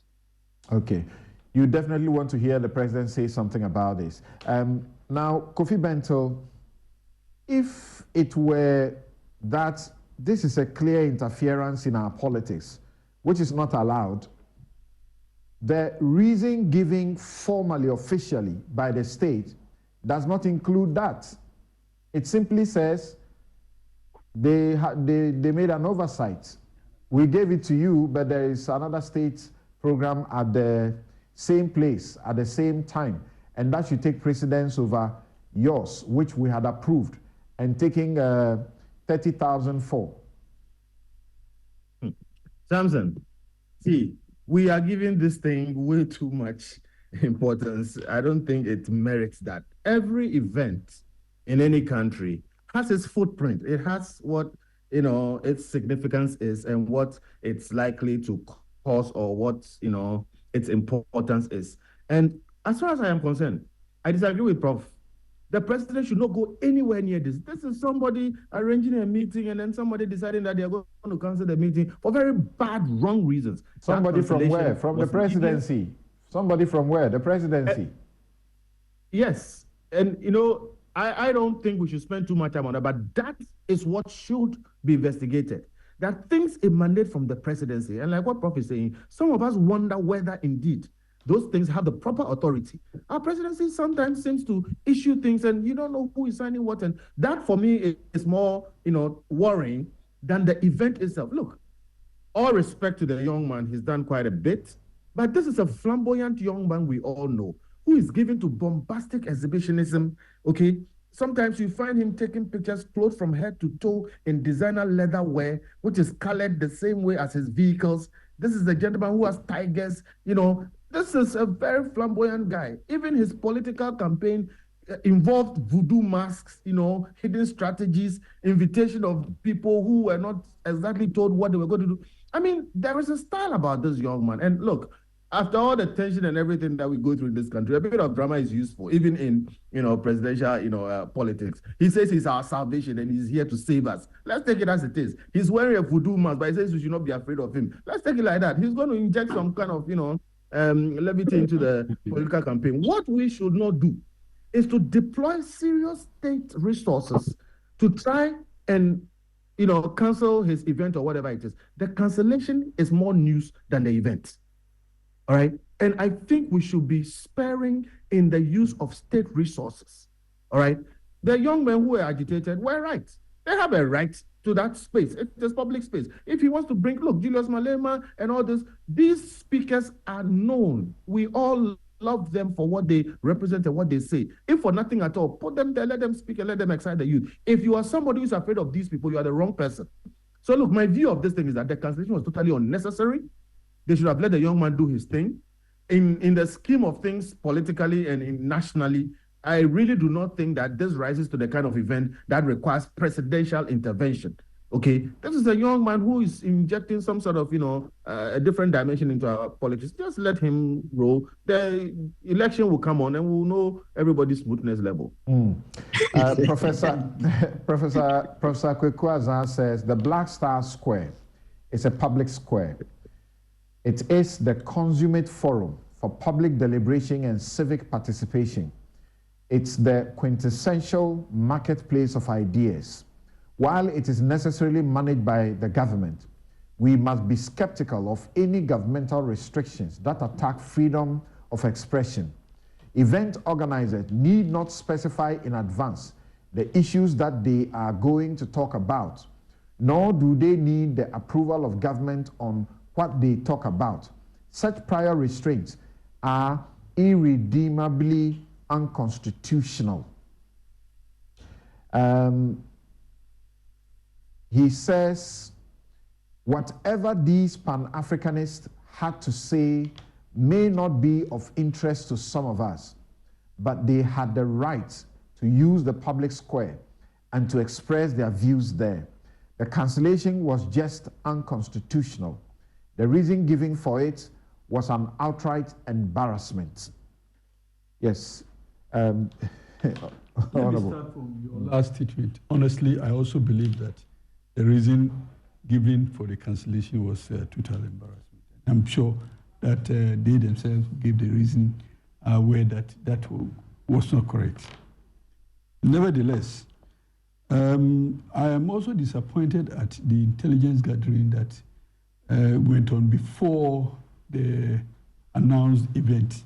In fact, although state security may have picked certain negative vibes just before the commencement of the event, I would have thought that it should have been done long before. I mean, as Prof was talking about diligence in national security investigation, national security matters, I side with Prof in saying that we were not that diligent in mobilizing the necessary information, security information for the decision to be taken, albeit that the decision was taken before the information was available to national security apparatus. The fact is that we are not being told that it was cancelled for security reasons. Well, you see, me and you, Samson, that reason given that the place had already been allotted for another event, it cannot hold water because, as Prof said, nothing happened before, during, and after the event. So it couldn't have been the case that there was a pre-programmed event before this one. So let's not even go there. We can't. That's why I condemn the reasoning behind it. Nevertheless, whoever has a right has also a commensurate responsibility. And therefore, the Constitution will not give rights alone and not also attach it to commensurate responsibility. So whoever is pointing to a right must be careful that that right also procures a responsibility. So you cannot take the right and leave the responsibility. And so also, the national security has a right to ensure there is peace, stability, cohesion, national progress, and the like. They have a responsibility also to ensure that. So that's why I fault them for not having given prior notice of this happening. The way to secure peace, stability, and national security is to scuttle a program where people are invited to. You don't attend without invitation, actually. Understand the reasoning, the motives, and the effects, and the consequential and tangential impact on national security. It's always important for the national security to be abreast with time and, you know, give a briefing to the presidency. So if that didn't happen, and presidency thought that it was just a Pan-Africanist meeting, then that was wrong. And I would blame the security apparatus for not having identified that motive earlier. And if I listen to Professor Professor Lumumba, he said, "I am so disappointed. I was tricked into coming, because if I knew, then that is where the warning. If I knew that this was, he has political ambitions. Yes, because. But as for the reason, they were told.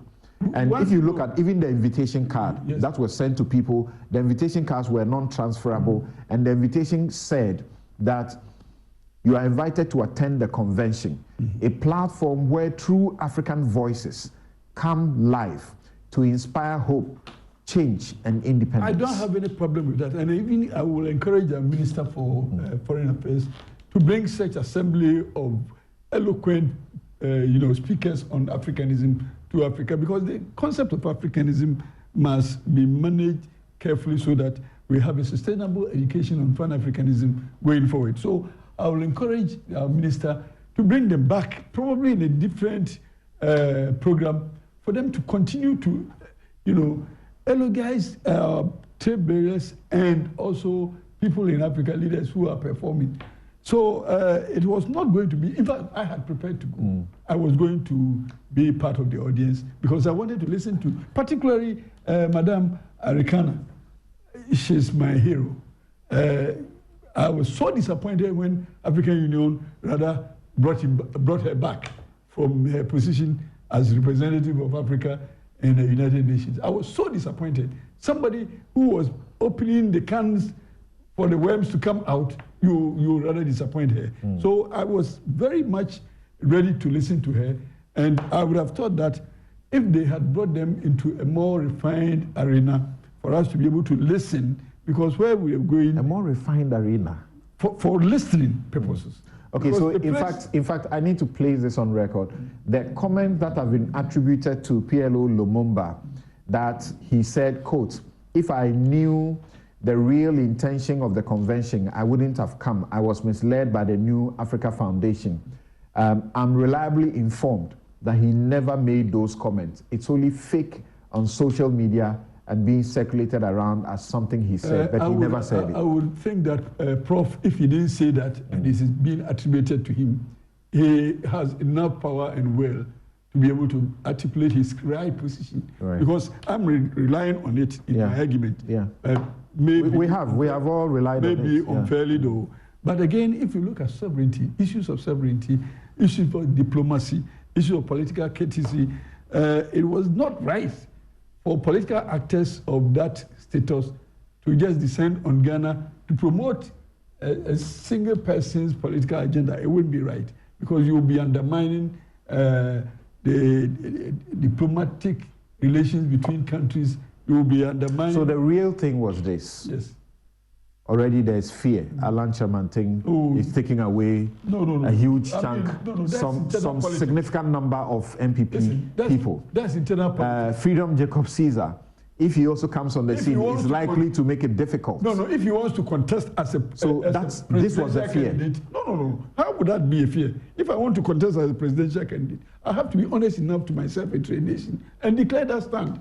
But to hide behind a cloak of international speakers saying that they are coming to preach Africanism, if you want to rely on Africanism in your political... Why is that hiding? Why is that hiding? That I want to be a presidential candidate, at the time, but I am someone who is preaching Africanism. Therefore, I want to have significant Africans come to the country and speak on that subject, not on my campaign. Okay, what's wrong with that? What's that hiding? If he had indicated that I am going to be a presidential candidate, I want to be, and I want to rely on Pan-Africanism. I want to host a program on Pan-Africanism. That would have been fair for all of us. All right. To give the necessary intent and warning. Then, if he indicated that to Prof. Lumumba, and Prof. Lumumba accepted to come, or Madame Arikana, and she accepted to come, then we will have issues of diplomacy, issues of sovereignty, issues of political courtesy to deal with them.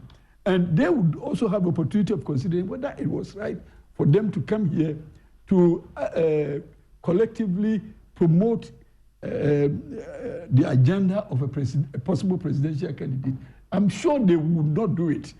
So the fact that we were not aware of the intentions behind the assembly, that made some of us very suspicious.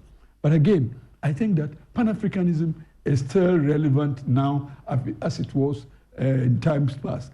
And therefore, any opportunity for the students of today to learn about Pan-Africanism will be welcome. And I encourage even the government to continue to pursue that line of action.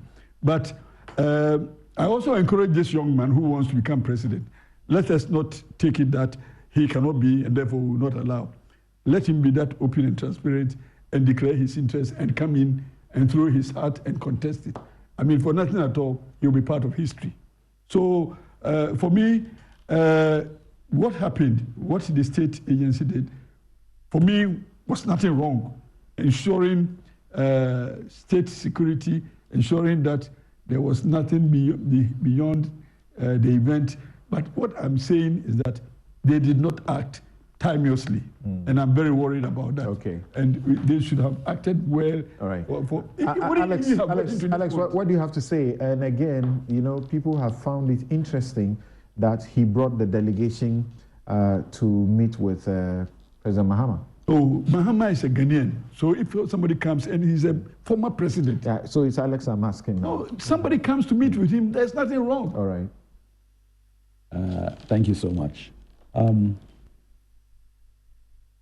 I want to take some of the bits from both Professor Bafo Ajiman, Kofi Bentil, and obviously my colleague.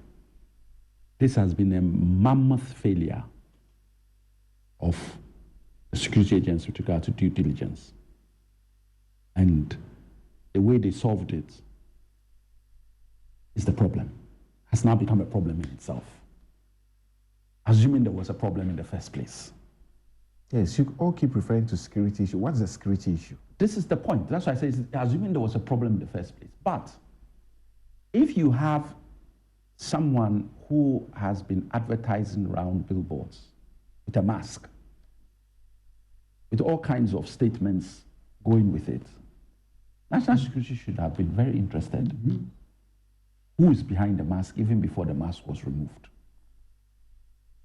And if you know this, and that person then says, I'm organizing a conference under, not under my name, but under an organization, and I'm inviting A, B, or C, the first question that should have been asked, are you speaking? And in what capacity would you be speaking? That is, for me, simple, basic. And when you find out, even if he tells you mistruths, and you want to then close down a function of this, you tell all of us why. Let us be upset, but at least we have the genuine reason. But when you don't tell us why, or you actually lie to us, or tell us, give us a reason that doesn't make sense, yesterday, today, or even tomorrow. You set yourself up for ridicule. And it is worse when it comes from a government that is not known historically for its Pan-Africanist position. MPP is seen in some circles as anti-Nkrumah. That's how they are seen. They can give various examples of how they've done the renovation of the Nkrumah Museum, all kinds of things. But they are seen as anti-Pan-Africanism, principally because of them fighting Nkrumah when he wanted independence for Ghana, and even sending a delegation abroad to say that we were not ready for independence. So that stigma or that tag rests with them, and it has a historical context. So when you want to stop people who are seen as the forefront runners of Pan-Africanism today, in a world where the youth are looking for some difference in our body politic or in our thought processes, gravitating towards the Pan-Africanist position, you have to wait. And politically, the government of Nana Addo has shot itself in the foot, because this thing has gone viral worldwide, in terms of what has happened. And all kinds of reasonings are being given for this action. Sometimes you get yourself in a rut and you have to decide which is the lesser of two evils. We didn't do our due diligence properly. We didn't see this coming. How do we mitigate it? Did they call? I'm still asking the question. Due diligence about what? About the fact that you have a partisan political interest. Yes. Therefore, you are precluded from having a foundation that can host Africans to speak about Africa? No, but in fairness, notwithstanding whether the statement, and I don't believe the statement, I've listened to what Lumumba's PLO said, at least in his speech, and he didn't make reference to that. So unless they are attributing the speech to him somewhere else, I go with the fact that I have not heard it anywhere apart from social media. That's right. And social media is not going to be the basis for which I will take it that he ever said that statement. But for me, at least there is a need for a transparency as to what, in effect, if they have been used, the security is entitled to know. You're not entitled to stop it, but we are entitled to know. Please, if any one of you watching or listening is aware of a state event that replaced that event, please share the message with us. Yes. Yeah, information with us. So for me, they are entitled to know, because I am hoping that it's not true. Yes, that's what he said. Yeah. That's what the official statement said. There was going to be a state event at that same venue. Your invitation was for somebody to tell you of any state event during the time, not at the place. No, at the same venue. Okay. All right. Thank you. Yeah. So for me, I'm clear that there would have been some concern as to if you are going to launch your political career. One, at least national security should have been aware. And two, all the speakers should have been known this is what we are being asked to come and do. None of the speakers was going to talk about his political career. I doubt. They would have talked about Pan-Africanism. The only person you could have said may have been a bit political may have been Peter Obi, because he's a politician in that regard. But he wasn't coming, as far as I know, and having listened to him, that he was coming. Julius Malema was never in town, so he didn't even attend. So, if talking about shooting oneself in the foot, this is an own goal by the security agents and the government of Nana Addo. Interesting. And with their with the history they have, they should not have cancelled. And even if it is true, all the things we are saying are true, I go with your initial question. Actually, when you look at freedom of speech and the way somebody wants to launch his political career, Let the speakers take him on and be upset after the event. Yeah, but you understand? But if he has gone through all the procedures and nobody would necessarily ask some of these speakers to give their speech in advance, how would they know what Cheddar was going to say? So one of the significant persons who was also invited formally to this program, a statesman, says that they encouraged him to. He says that this is the clarity he brings. National security knew ahead of the event the man behind the mask, and that no state event took place as was alleged that there was a state event that was supposed to take place. No state event took place. Franklin Kujo, president of Imani Africa, says the president, in his Constitution Day speech, promised to uphold individual liberties and guarantee freedom of assembly and association. Less than 5 hours after his speech, his office strangely torpedoed a licensed public event a group of law-abiding citizens had put together, leaving thousands stranded as heavily armed security forces barred entry to the event. Martin Pebu, who is a private legal practitioner, says everybody involved should be held responsible because this is the breach of the organizers' Article 21 right. Article 21 of the Constitution guarantees freedom of speech, including freedom of assembly. So once the place is booked, you can't cancel it at that last hour. It was just too late to cancel it. Let's now also share some other views being sent in on this particular topic. Vine Maxwell says, the irresponsible cancellation of Pan-African Convention by MPP-led government is an act of cowardice, and this government is trying everything to silence divergent views of the people using brute force and state power. Kobe Jones says, Bento does not see flamboyance in those wasting our public purse, but a private guy using his own resources to market himself. Theophilus Amasa, it says, Cheddar must do his things with clarity, truth and integrity, and consciousness. It was wrong to appoint a complete foreigner as a spokesperson.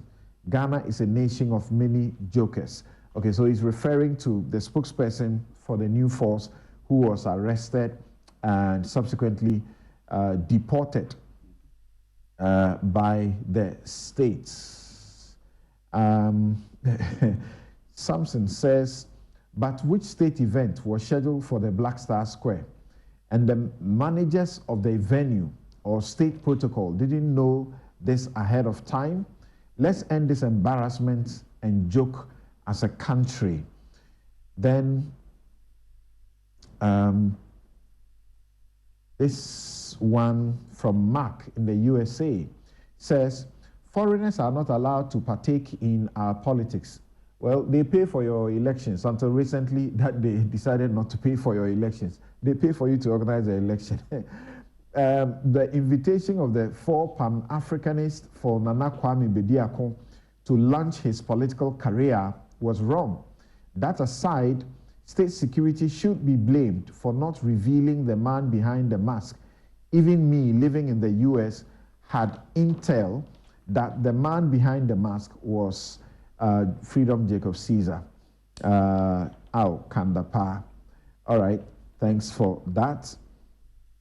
And then, okay. Someone is asking, can't Bediako simply sue?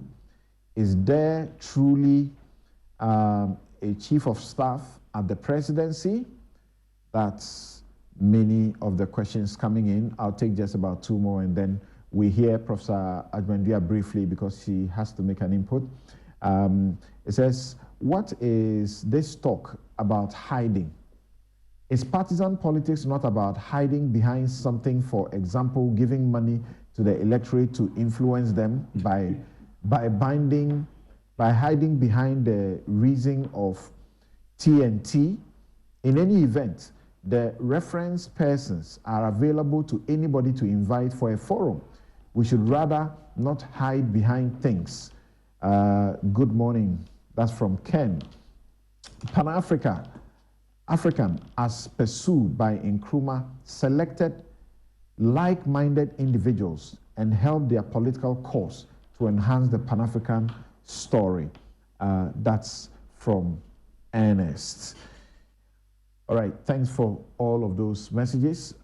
Prof, very quick comments before we close the chapter on this subject. Well, I think in reference to my good friend Kofi's points about the event, it's important to know that young people are yearning for something different. In Ghana in particular, Africa too. And we should just find a way to encourage young people to come forward. The political systems in African countries, as you well know, most of the countries, are not supportive of progress.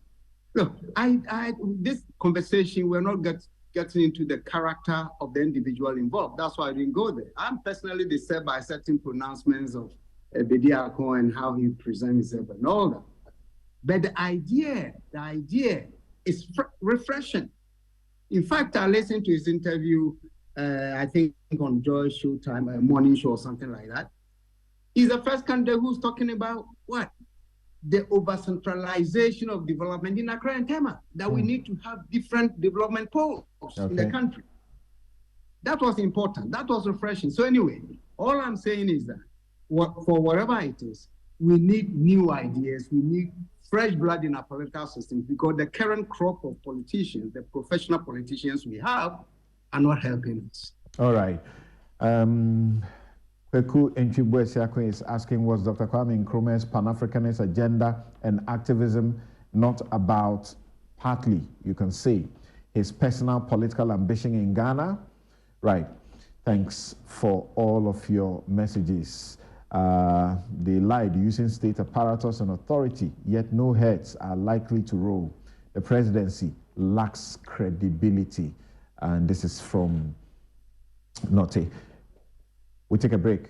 We'll be right back to check if you are actually going to have your lights on throughout the year after you had some, rude doomsday of sorts in the course of the week.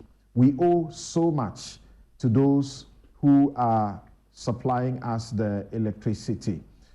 We have a debt of $19.3 million US.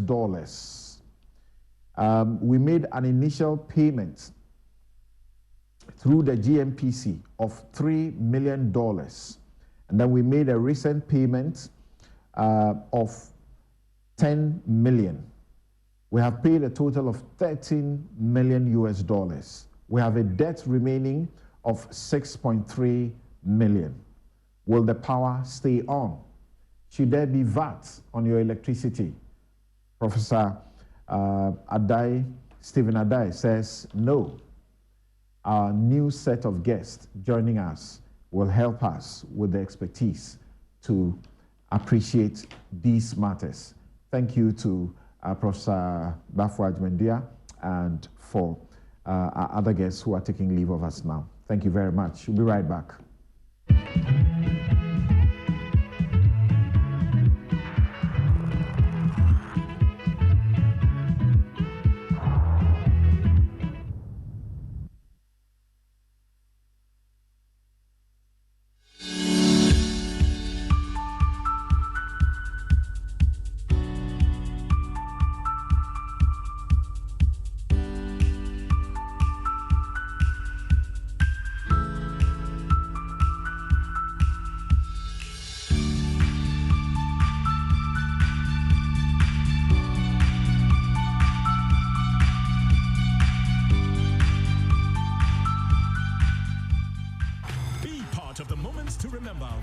AFCON 2023 on DSTV. Experience Africa's biggest football tournament with all 52 thrilling games live and in HD the way you like it. Enjoy expert commentary that will blow your mind. It's a gorgeous finish. Super goal. And the finest analysis to keep you in the game. Live your pride, passion, and love for Africa's beautiful game from the 13th of Jan to the 11th of Feb on SuperSport or anywhere on DSTV Stream. Central University, Ghana's leading private Christian university, has open admissions. Apply now for a degree in environmental engineering, fashion design, landscape design, interior design, business administration, economics, law, nursing, civil engineering, architecture, computer science, IT, theology, PharmD, and many others. Degrees are available on our campuses in Mutual, ICGC Christ Temple, Abosokai, and Kumasi. Also enroll in our MBA with various specializations. Scholarships are available for needy but brilliant students. Call us on 0303-318-583 or visit our website at central.edu.gh for more information. Central University, raising transformational leaders through faith, integrity, and excellence. Welcome to a thrilling season of football live on Star Times. The best of Africa will converge in Ivory Coast from the 13th of January. Witness the most anticipated tournament in African football, where Ghana could end a 42-year trophy drought, and Egypt with an 80% chance of winning their 8th AFCON title. The Teranga Lions of Senegal look like defending their title. The AFCON is here with all 52 matches delivered in stunning HD on Star Times. It's an incredible new year. Upgrade to the Star Times Mega Bouquet for only 180 Ghana cedis. Star Times. Enjoy digital life. That's not true. But why? Whoa! Syntex was the first to introduce double-layer tanks in Ghana. Syntex again was the first to introduce white inner layers in Ghana. Syntex gives you the biggest warranty, 7 years. No matter your water needs, Syntex is the answer. Syntex tank. Are you strong? Are you tough? This is Kweku, a university student. Every morning, Kweku wakes up and practices how to apply for jobs after he graduates from the university. This is until he found out about how you could win 1 million Ghana cedis from the University Challenge. 10 universities, 10 diverse topics, and a chance to win 1 million Ghana cedis. His life has never been the same. Contact 0532-383-737 for more information. The University Challenge, entrepreneurship, leadership, wealth creation. Whether it's 1924, 2024, or 2124, we've always known that you are driven by your sense of safety and well-being. It is what drives us to see you through from start to finish, from small to big. And in the last 100 years, as you have evolved, so have we also expanded to serve you in many ways. From cradle to grave, with expertise in insurance, life, pensions, properties, health, and for those beautiful, memorable goodbyes. It's 2024, and in all our markets, our pedigree is recognized, our strength respected, our expertise valued, and our solutions sought by all who desire an advantage in life. Experience the time-tested and truly trusted 100 years legacy of Ghana's oldest insurer. Take charge of your future now. Insurance, life, pensions, property management, funeral services, health insurance. Enterprise, your advantage. Blessing, do you know of any good medical school I can take Kofi to? Oh, Fifi, is that why you're looking all moody? Then I have some good news for you. The College of Medicine and Allied Sciences, COMAS, Accra, Ghana, is a degree awarding institution, and they offer Bachelor of Medicine and Bachelor of Surgery using the Graduate Entry Medical Programs, Bachelor of Diagnostic Imaging, and BSc Health Information Management. All these programs are accredited by GTEC. Their bilingual curriculum prepares you to consult in French. But I'm worried about admissions. Admissions are ongoing. Contact us on Facebook or on Instagram at info.comas or call us on 0208-456-556 or send them an email info@comas.edu.gh. COMAS, the citadel of a holistic professional medical education.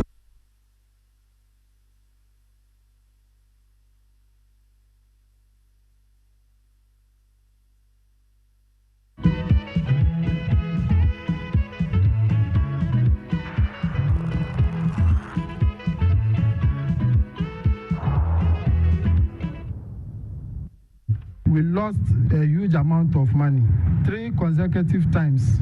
We have to off all our gases and about 5 or 10 then to come back again. What I mean, why? What did we do? Was it wrong for us giving you the power to govern over us? We cannot build as a government and we still want to stay in power. Oh, Ghana, what have we done wrong? I will not call this doom so, but when it carries on consistently, then we see that things are going the way doom so is, then I will say yes, there is doom so. But as at now, I cannot say we are in doom so. If they said it's not doom so, then they have to announce so that we will be aware. It is only the evenings that markets boom. So in the evening when we are selling and there is no lights and this place is dark, you have to pack and go. Because even in the daytime, the thieves are worrying us. So how much more in the evening when you are in the dark? It is worse. At least if there is a power shortage or there is a fault somewhere, they should alert us so that we will know that this is what is going on. So we will prepare for it. But it shouldn't be like we are there, then they will off the lights. A whole day. Me wabra na highlight some day nya kra hwe mitire ho. Miti me ka sa me koye. Me ya koye salon for see my light off. Electricity issues here in Abra is heartbreaking. Have been unable to visit the saloon because of the power outages. As I speak to you now, I'm sweating badly because of the heat. It's been very distressing. Because light na no mudi ye adwuma ho. Edu anyumre so ne e ba beda so no ma say adwum light. Teachers are handed the light off na. It's been affecting some of our household equipment and stuff at home, but I think it's something that has become something of a norm, which shouldn't be the case, but it's sort of a norm right now. Of course, preferably would want things to be improved. If we could get a stable lighting condition throughout, why not? It would always enrich the economy, it would always make things better. So today, Doomso, they are kicking it like a football. Why? Because he wants to kick it over the 7th January 2025 line and hand the trouble over to somebody else. And yet we resolved it before they came into office. Today, the food value added tax on electricity bills and COVID levy, NHIL levy, GET fund levy, all on electricity bills. And so that is going to send the cost of your electricity bills up. Already there was a 29% increase, there was a 19% increase, then they tried to fool us with a 4% decrease, and now it's going up again astronomically. Right. A news file is brought to you by the candidate sponsorship of Bank of Africa, strong as a group and close as a partner, MTN everywhere you go. Ashesi University, educating ethical and entrepreneurial leaders for Africa. Robert & Sons Optical Services, your comprehensive eye care service provider for 31 years. Europlus, producers of quality PVC and HDPE pipes and water tank. Where Europlus goes, water flows. DBS Industries, roofing, Papa Fie. My Way Insurance, dial *165# on MTN to join My Way today. Syntex tanks is strong, is tough. Flamingo paint, simply superior. Smith Seed as a self-employed enrollment drive. you can participate in it. It's your future, so own it. Hubtel is everything you. And thanks also to Doormasters. My guest for this segment, Ben Boakye, is Executive Director, Africa Center for Energy Policy, ACEP. Kofi Bentil is still with us. Andrew Kofi Ejapamesa is Deputy Minister of Energy. Edward Abambere Bawa is member, Mines and Energy Committee of Parliament. He's MP for Bongo. Once again, thanks to Alex Segbefia and Andy Kwame, Pia Kubi, and Professor Ajiman Bafo Ajimandria, who were with us earlier. So let me go straight to Ben Boakye, Executive Director, African Center for Energy Policy. What's the problem with our energy, our electricity? What's the problem with it? Thanks for having me. This is a big one, but I mean, if we are referring to what happened last week, it essentially was a curtailment of supply of gas from the Western Corridor to the east, where we have significant, power plants, located. So we didn't have gas coming in to be able to power the power plant, and that was because WAPCO, had to shut down the valves because we owed them. So that's what actually happened. I think on the 9th, they did that, and it didn't come out of a vacuum. This alarm had been sounded a number of times for the payments to be made, and the regular payments, a structure established for that. I remember in December they alerted government that they were giving us up to the 8th of January to pay the money outstanding, failing which they would shut down, the valve. And true to their word, they did it because they had informed us that they were going to cut supply if we did not do that. And for me, I don't know why we wait for that to happen, because if you look at the power sector and the payments that we have to pay, I mean, it's the least of it. It's not as huge as what we have to pay IPPs or the even Greco or any other player in the sector. Their entire payment will be a maximum of $7 million a month, usually around 4 or 5 million, when we are not flowing up to 110 or 115 SCAF, per day. So, and the way the power sector is structured, if we don't have the gas flowing, what it means is that you're not having the power plants also working. And the power plants, if they don't work because gas did not flow, you're still going to have to pay them because you have take or pay agreement. You're still going to have to pay for the gas because you have take or pay agreement. So the ramification for not having the gas flowing is quite wide, and you would expect that we are cautious of how we get that piece of the value chain always active and working, whilst we manage the rest of the challenges. I do appreciate that the challenges are in multiple folds across the entire spectrum of the power sector. So that's what actually happened. Right. So government, we've been told about the debt as you referred to, and so far we've been able to settle some, is it $13 million? We have up to $6.3 million remaining to pay. Is that it? Once we make that payment, then the coast is clear. We shouldn't expect any problems going forward? It's a going concern. I mean, we always are piling up. Every month comes with its own bill of about $7 million. So if you add, I think up to December, the total was about $24 million. And from what I understand, the Ministry of Finance has paid $10 million, and GMPC has also paid $2 million. So $12 million of that has been paid. So that means we still have half of the bill outstanding. And whilst we speak, GMPC has paid $3 million. Maybe there's an additional $1 million, but the evidence I have is $2 million. Okay. On the 10th, they paid $2 million, and then Ministry of Finance on the 12th paid $10 million. So that brings it to $12 million, unless they paid another $1 million dollars. So that's what it is. So we are still accumulating the debt as gas flows. So how we sustainably address that liquidity challenge is, for me, the bigger question on the table, so that it's not recurrent. Because they did that, I think, October or November. They shut it down after prompting UNPC and government, and then they've done it again. And my suspicion is that because of the liquidity challenges across the board, if you want to get your money and you know that the only language government understands is shutting the valves, we would expect more of that if we don't get.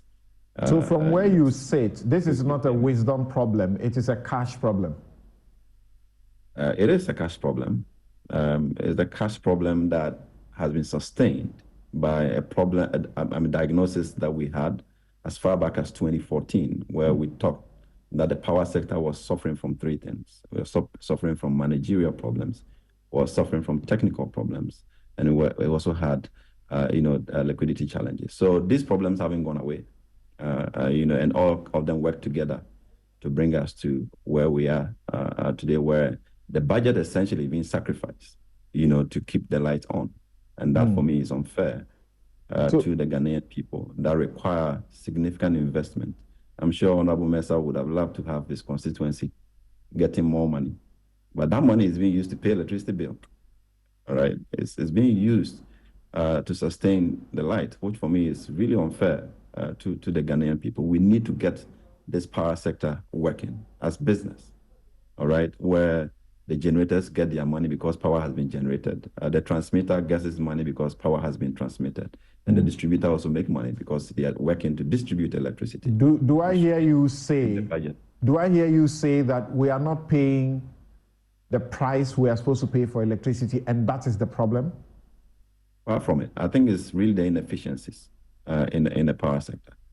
When we buy power from the generators, up to 30% or more is gone for commercial and technical losses. So what that means is that you can't even get money for it, right? And what you even are able to bill, we can't collect as much. So cumulatively, what we are able to get at the last mile is about 30% of the cost of the value chain. So that 70% has to come from somewhere. And we train the data, the more you increase the tariff and bill, the very few faithful ones, they also decide to skip and exit the grid. So illicit trade of power is growing by the day, because we think that tariff is the solution and we keep adjusting it. And that's what we've done over 100% in just a single year. And that hasn't transformed the cash or the liquidity challenges that we have. We went into Dumso because we had inadequate capacity. Now we understand we have excess capacity. It's just that we are unable to pay for it. So is Dumso properly, so to speak, potential in the future? I think what happened in 2012, 2013 was much more complicated than how we sometimes think that there was no generation and therefore we went into challenges. It was similar management problems that we are seeing today that brought us where we are. And I recall clearly, because I was in the space, what led to the other. It started with, gas supply curtailment. And what we did at the time was just to turn on the turbines at Takusombo, and we turned on the turbines in Bui just to be able to meet the demand. Before we knew it, the dam had run out of water. And also some of the power plant had not been maintained, the TICOs and the TAPCOs that were there, because we're running them on heavy fuel oils and diesel. They couldn't go to the scheduled maintenance because we're just doing the politics with it. And it's the same thing we are doing today. What we are supposed to do is to make sure that plants go on the scheduled maintenance, they are working as they should, and we are not stressing them. If you have to shed the load. Don't keep plant working more than it's supposed to deliver. All right, so that scenario is playing out. And if we don't watch it in various segments of the value chain, we could get into trouble. And today, you look at the state of Gridco, it's not sitting pretty well. because it is not doing the maintenance that it's supposed to do. So you have many localized outages because the grid is not holding up. And, Akosombo is also being the backbone. Now one of the turbines is being fitted, worked on. We can hope that the others can also sustain the pressure. If you have problems with gas supply and WAPCO keeps turning off the power, the liquidity situation also worsened, and that put more pressure on government to raise money to be able to buy liquid fuel. So all of these things can crystallize into a bigger problem that will So you will not hesitate in voting for the tax on electricity, right?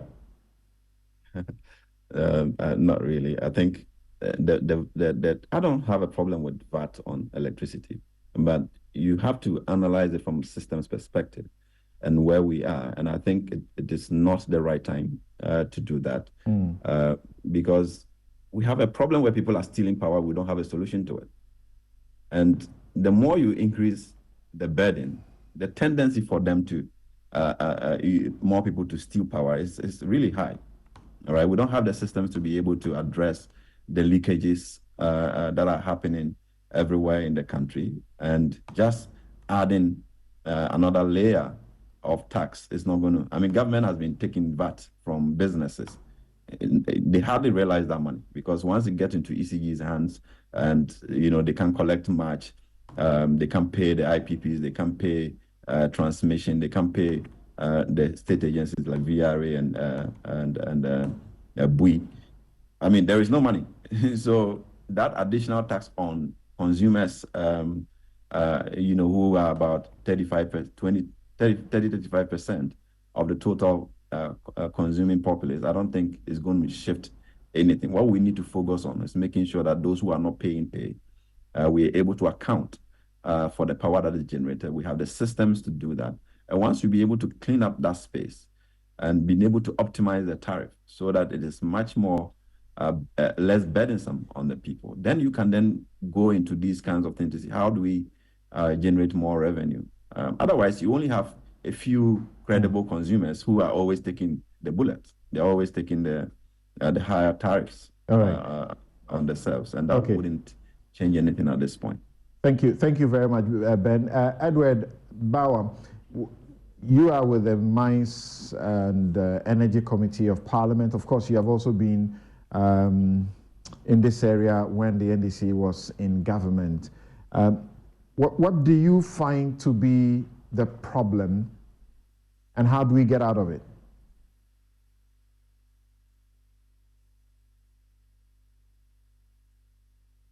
Hello, Edward. Please unmute your mic. Yes, thank you very much, Samson, for the opportunity. I said that I'm up north, and the weather has taken a toll on my voice. So, but I hope it is audible enough for a discussion. It is, please. Look, I think that Ben Boakye captures a greater part of the issue, and the issue basically is the fact that we simply do not have, the whole system is not liquid. And it's because of the fact there's so much wastage. I just want to make a bit of a correction, or maybe not correction, but just a disagreement with Ben when he talks about the problems between 2012 and 2016, or maybe 2014 and 2016. It is true that even after the first crisis that we got, that was under the Kufuor government, even before 2009, it was very clear that yes, we had financial issues within the sector, we have managerial issues. We also have technical issues, and particularly on the basis of adequate generation. So we had these things. And so it was very clear as a country, anybody who was a player in that sector knew that these problems needed to be solved. And I think that one of the areas that was solved was the fact that government then decided to add enough generation to the grid. And that is an issue we can talk about later. But there was yet also another thing, the financial issue. The financial issue was that over the period, because of the legacy debt that we had, debt that had been accumulated through the years, we came to the conclusion that, look, there must be a way of ring-fencing this particular debt and finding a way of retiring them. Whilst doing that, we should be able to also see how we can ensure that the system going forward is very efficient enough not to accumulate debt. And that's why, if you recall, the Boache Jaco's vetting, he had indicated that if you look at the total amount of debt that was within the sector, it was about $2.4 billion. So then the issue of ESLA came in, and the then government had a feeling that, look, in 5 years, based on the rate that have been put on the Energy Sector Levy Act to get those monies, in 5 years, we should be able to retire the legacy debt whilst ensuring that we have the efficiencies within the sector going on. You and I know that change of government. The government even came and they increased, because there was a sunset clause for that act, increased it to 10 years, and then issued a bond for 10 years, a 10-year bond of totaling about 10 billion that was supposed to be used in retiring this debt. You and I know that that didn't happen. The financial situation has become bad. Why is it bad? And what happened a few weeks ago is just a symptom, and just as Ben said, it's the lowest part of the problem that we have, because that is just a small amount of money. Because if you have a situation where ECG buys power and cannot account for the power, definitely they cannot pay all the people up north, like in terms of the value chain going up, because they don't have the money. They can't account for the power they bought, and therefore they have a problem. I'll give you just a scenario to see. Based on documents that were given to the Mines and Energy Committee, and for that matter, Parliament, by ECG in March 2023, I just give you just a few things.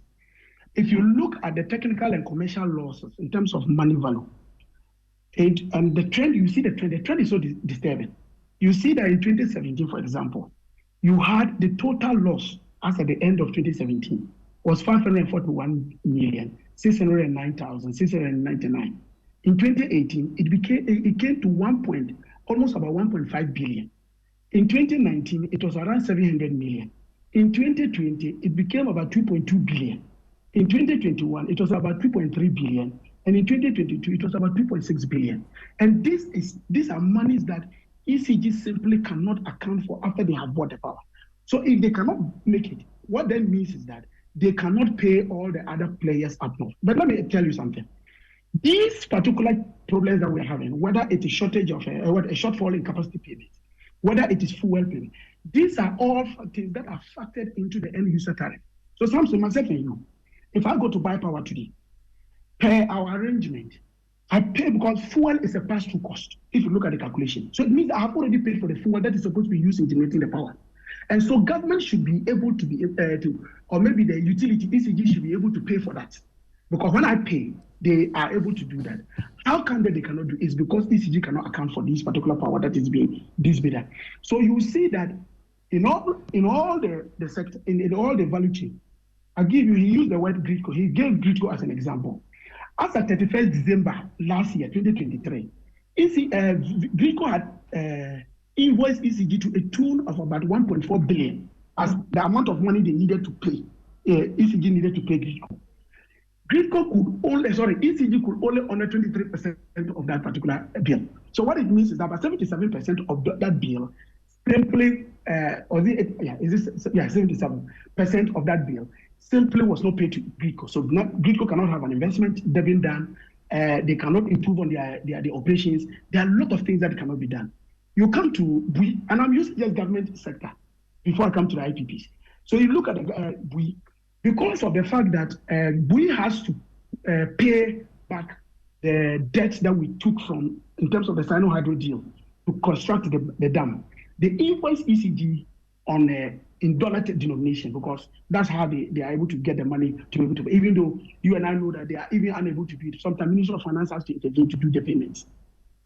If you look at BUI, for the whole year, they could only honor 18% of the total bill that was sent to ECG. Now, which business can run on situations like that? In fact, last 2 months, and that's November, December, we had to, even in terms of payment of their workers, had to go on for an overdraft to even pay workers. That's how bad the situation is. So it is a liquidity problem. We've not been able to manage the place very well. All right. We have not. And just a last point before you make. You see, again, sometimes the serious accountability we have to look, because the moment ECG has a problem, it affects everybody. A typical example, and that's a question of accountability and transparency. You had the managing director of ECG announce to the whole world that, look, I was embarking on debt collection program, and that the target was to get about 7 billion from customers who are defaulted and what have you. At the end of the exercise, they were able to declare 5.31 billion Ghana cedis. The question you ask yourself, what did they use the money for?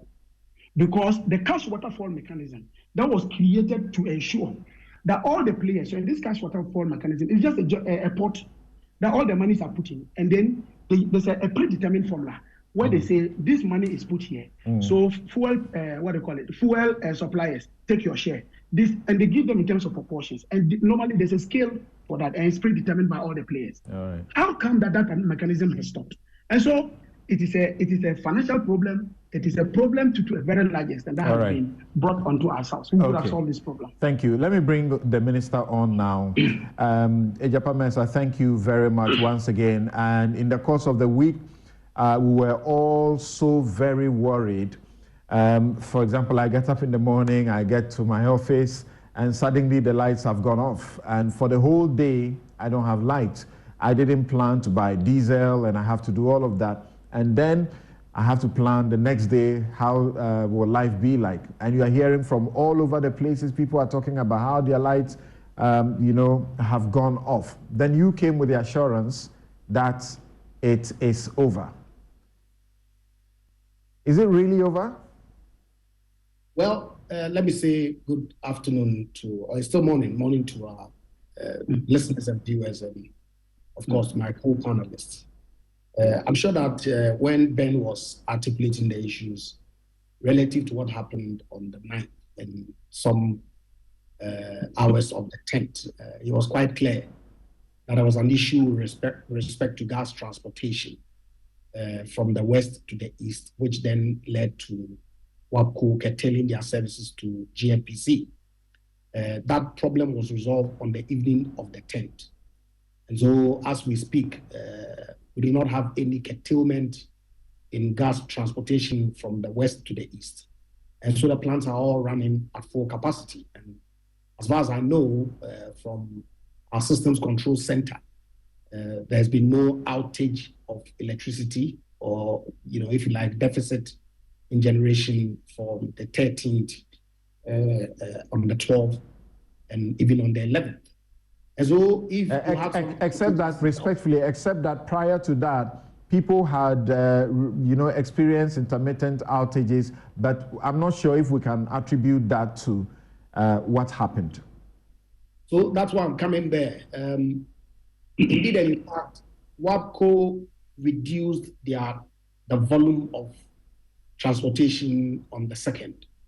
And so what we did was to reduce our export volumes to make up for the shortfall in local generation demand. All right. Okay.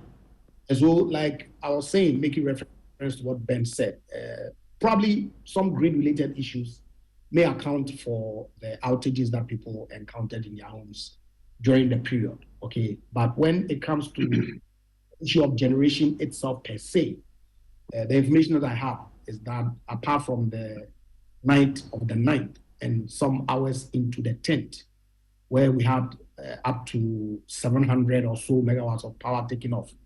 And so we had to cut our export to reduce that 700 to about 510. We haven't had any deficit in generation in the domestic market from the night of the 12th to date, or if you like, the night of the 10th to date.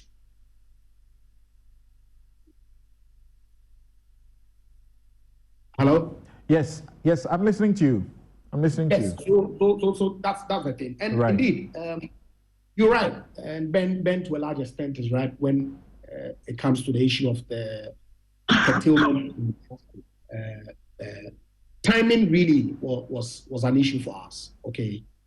And so I personally had discussions with the Chief Executive of WAPCO to grant us some space as we work with Ministry of Finance to procure approvals to pay up the deficit that ECG have been able to make available to GNPC to pay.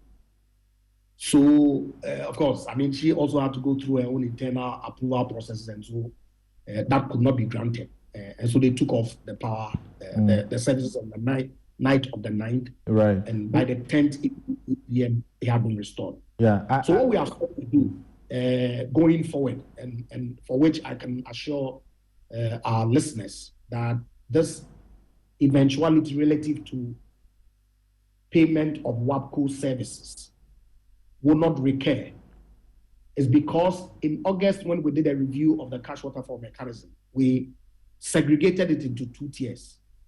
Tier 1 to deal with the foreign IPP payments, for which a negotiated 43 million fixed sum had been agreed between the IPPs and ECG. So on a monthly basis since August, ECG has been paying the IPPs their due, and there's no delay, if you like, with respect to that. They've been current on that. The debt that had accumulated prior to the August start date of the implementation of the new cash waterfall mechanism is what has been ring-fenced by the Ministry of Finance, and some negotiations have been going on with IPPs to pay it over a period of time. Okay. As of end of December, we have concluded discussions with about 4 IPPs, and the 2 that is outstanding, we are still engaging to conclude negotiations on that. So following this issue with WAPCO, what the ministry and the sector players have agreed is to move the WAPCO fee from tier 2, okay, to tier 1 to assure constant payment of that fee, so that whatever comes in the pot then remaining is then allocated to the rest of the SOEs and local. So that's what we've done to ensure that, as Ben rightfully indicated, we don't have to joke with the fuel transportation component because of the take-or-pay obligations that we have on the gas front. So you are repeating the assurance that despite the difficult economic circumstances we find ourselves, despite the bit of delay that has happened with the monies we expect from the IMF, the $6.3 million that we owe, we will certainly take care of it, and we will not come to do so. I don't know why you're relating the payment of the gas transportation services to the difficult economic circumstances, because in spite of the difficult economic circumstances that have bedeviled this country over the past 3 years, the lights have largely been on. What it means is that the government has prioritized energy and has invested, and rightfully so, to the detriment of some sectors of the budget and all that. Okay. All right. So yes, that assurance is given. And to correct a point that Ben made, GNPC actually paid $3 million in December, I believe on the 29th, okay? And then subsequently $2 million on January 10th. And the Ministry of Finance, $10 million went to the players yesterday. So in total, some $15 million has been paid. And as far as I know, the December bill is not due yet, okay? And so that cannot be factored as part of the obligation. The obligation as of end November, which was due by end December, was 19.3 million, of which 15 has, as of today, been paid, leaving an outstanding of, I believe, 4 million, which we are working to pay sometime next week, because there's been email correspondence with respect to how we pay that money. And going forward, the December invoice, because of the decision that we've taken to add it to the tier 1 payments, will be fully paid by ECG and GNPC, because they also sell part of that gas that is transported to non-power consumers, for which they receive payments that they are then able to put together with what ECG has to pay them to pay fully for the gas. Thank you very much, Ejapa Mensah. And Kofi Bento, forgive us, but we'll give you just a minute's comment as our time is up. Yes, Kofi. Right. So we have just a minute. What people used to ask me is Dumsor coming back? And then recently they asked me, has Dumsor come back? What I explained to them is that not all Dumsor is the same. There is Dumsor Tico, and then there is Dumsor Bus. And Dumsor can rise to the level of a double-decker bus. And I explained to them, trying to make sense of it, because it's a very serious matter, that ultimately these are finance decisions. These decisions are made in the Ministry of Finance, and they affect the energy people. So I have a lot of sympathy for Ejapa Mensah and co. All right, and we don't have time to go into it, but I think better finance decisions must be made. Things like VAT on electricity are retrograde. Now, the sad part is that what we've had is Dumsor. Everybody should be clear about it. Dumsor is a finance issue. The government failed to act timeously. The reasons are there, but that's what happened. It is Dumsor. But this is Dumsor Tico. It is not the kind of Dumsor we had under, this government, which totally uplifts, economy. So please, I can understand, but we don't have the time. We should just avoid a situation where this Dumsor Tico becomes a Dumsor bus and becomes a Dumsor double-decker bus. And it is a finance issue. I can assure you that we'll get there. All right. He's repeating the assurance that we will not get there. Thank you very much, Ijapa Mensah. Let's hope that this assurance is kept. And thank you all, our guests. Thank you, Ben Boakye. Thank you, Edward Bauer. And also to you, Kofi Bentel. And, you have to join Nathaniel Atto on the Joy Sports link on Joy FM, 99.7 FM. As he brings us a special AFCON preview with Ghana legend Samuel Osei Kufuor and some seasoned pundits. And I suppose those pundits will definitely include the Journalist of the Year swag winner. That is Gary Al Smith. So join them. What are your expectations as Ghana faces Cape Verde tomorrow? Don't miss it. Thank you very much. And my favorite show, The Law. Tomorrow, 2 p.m. Sunday, we are educating you on the ECOWAS courts. They are presently in Ghana. Before, not long ago, the court came to Ghana to sit, even though the seat of the court is in Abuja, Nigeria. Right? And I'll be dealing with, the right people helping us to educate you on how you can actually take a case to the ECOWAS court. Marie Sain is Registrar, Judicial Records, Archives and Publications at the ECOWAS court. And Dr. Chris Yenevi is the Executive Assistant to the President of the ECOWAS court. The president is a Ghanaian, Justice Edward Asante. I'm Samson Ladia-Nyenini. Thank you very much for company for our very first edition of Newsfile for 2024. Have a good afternoon.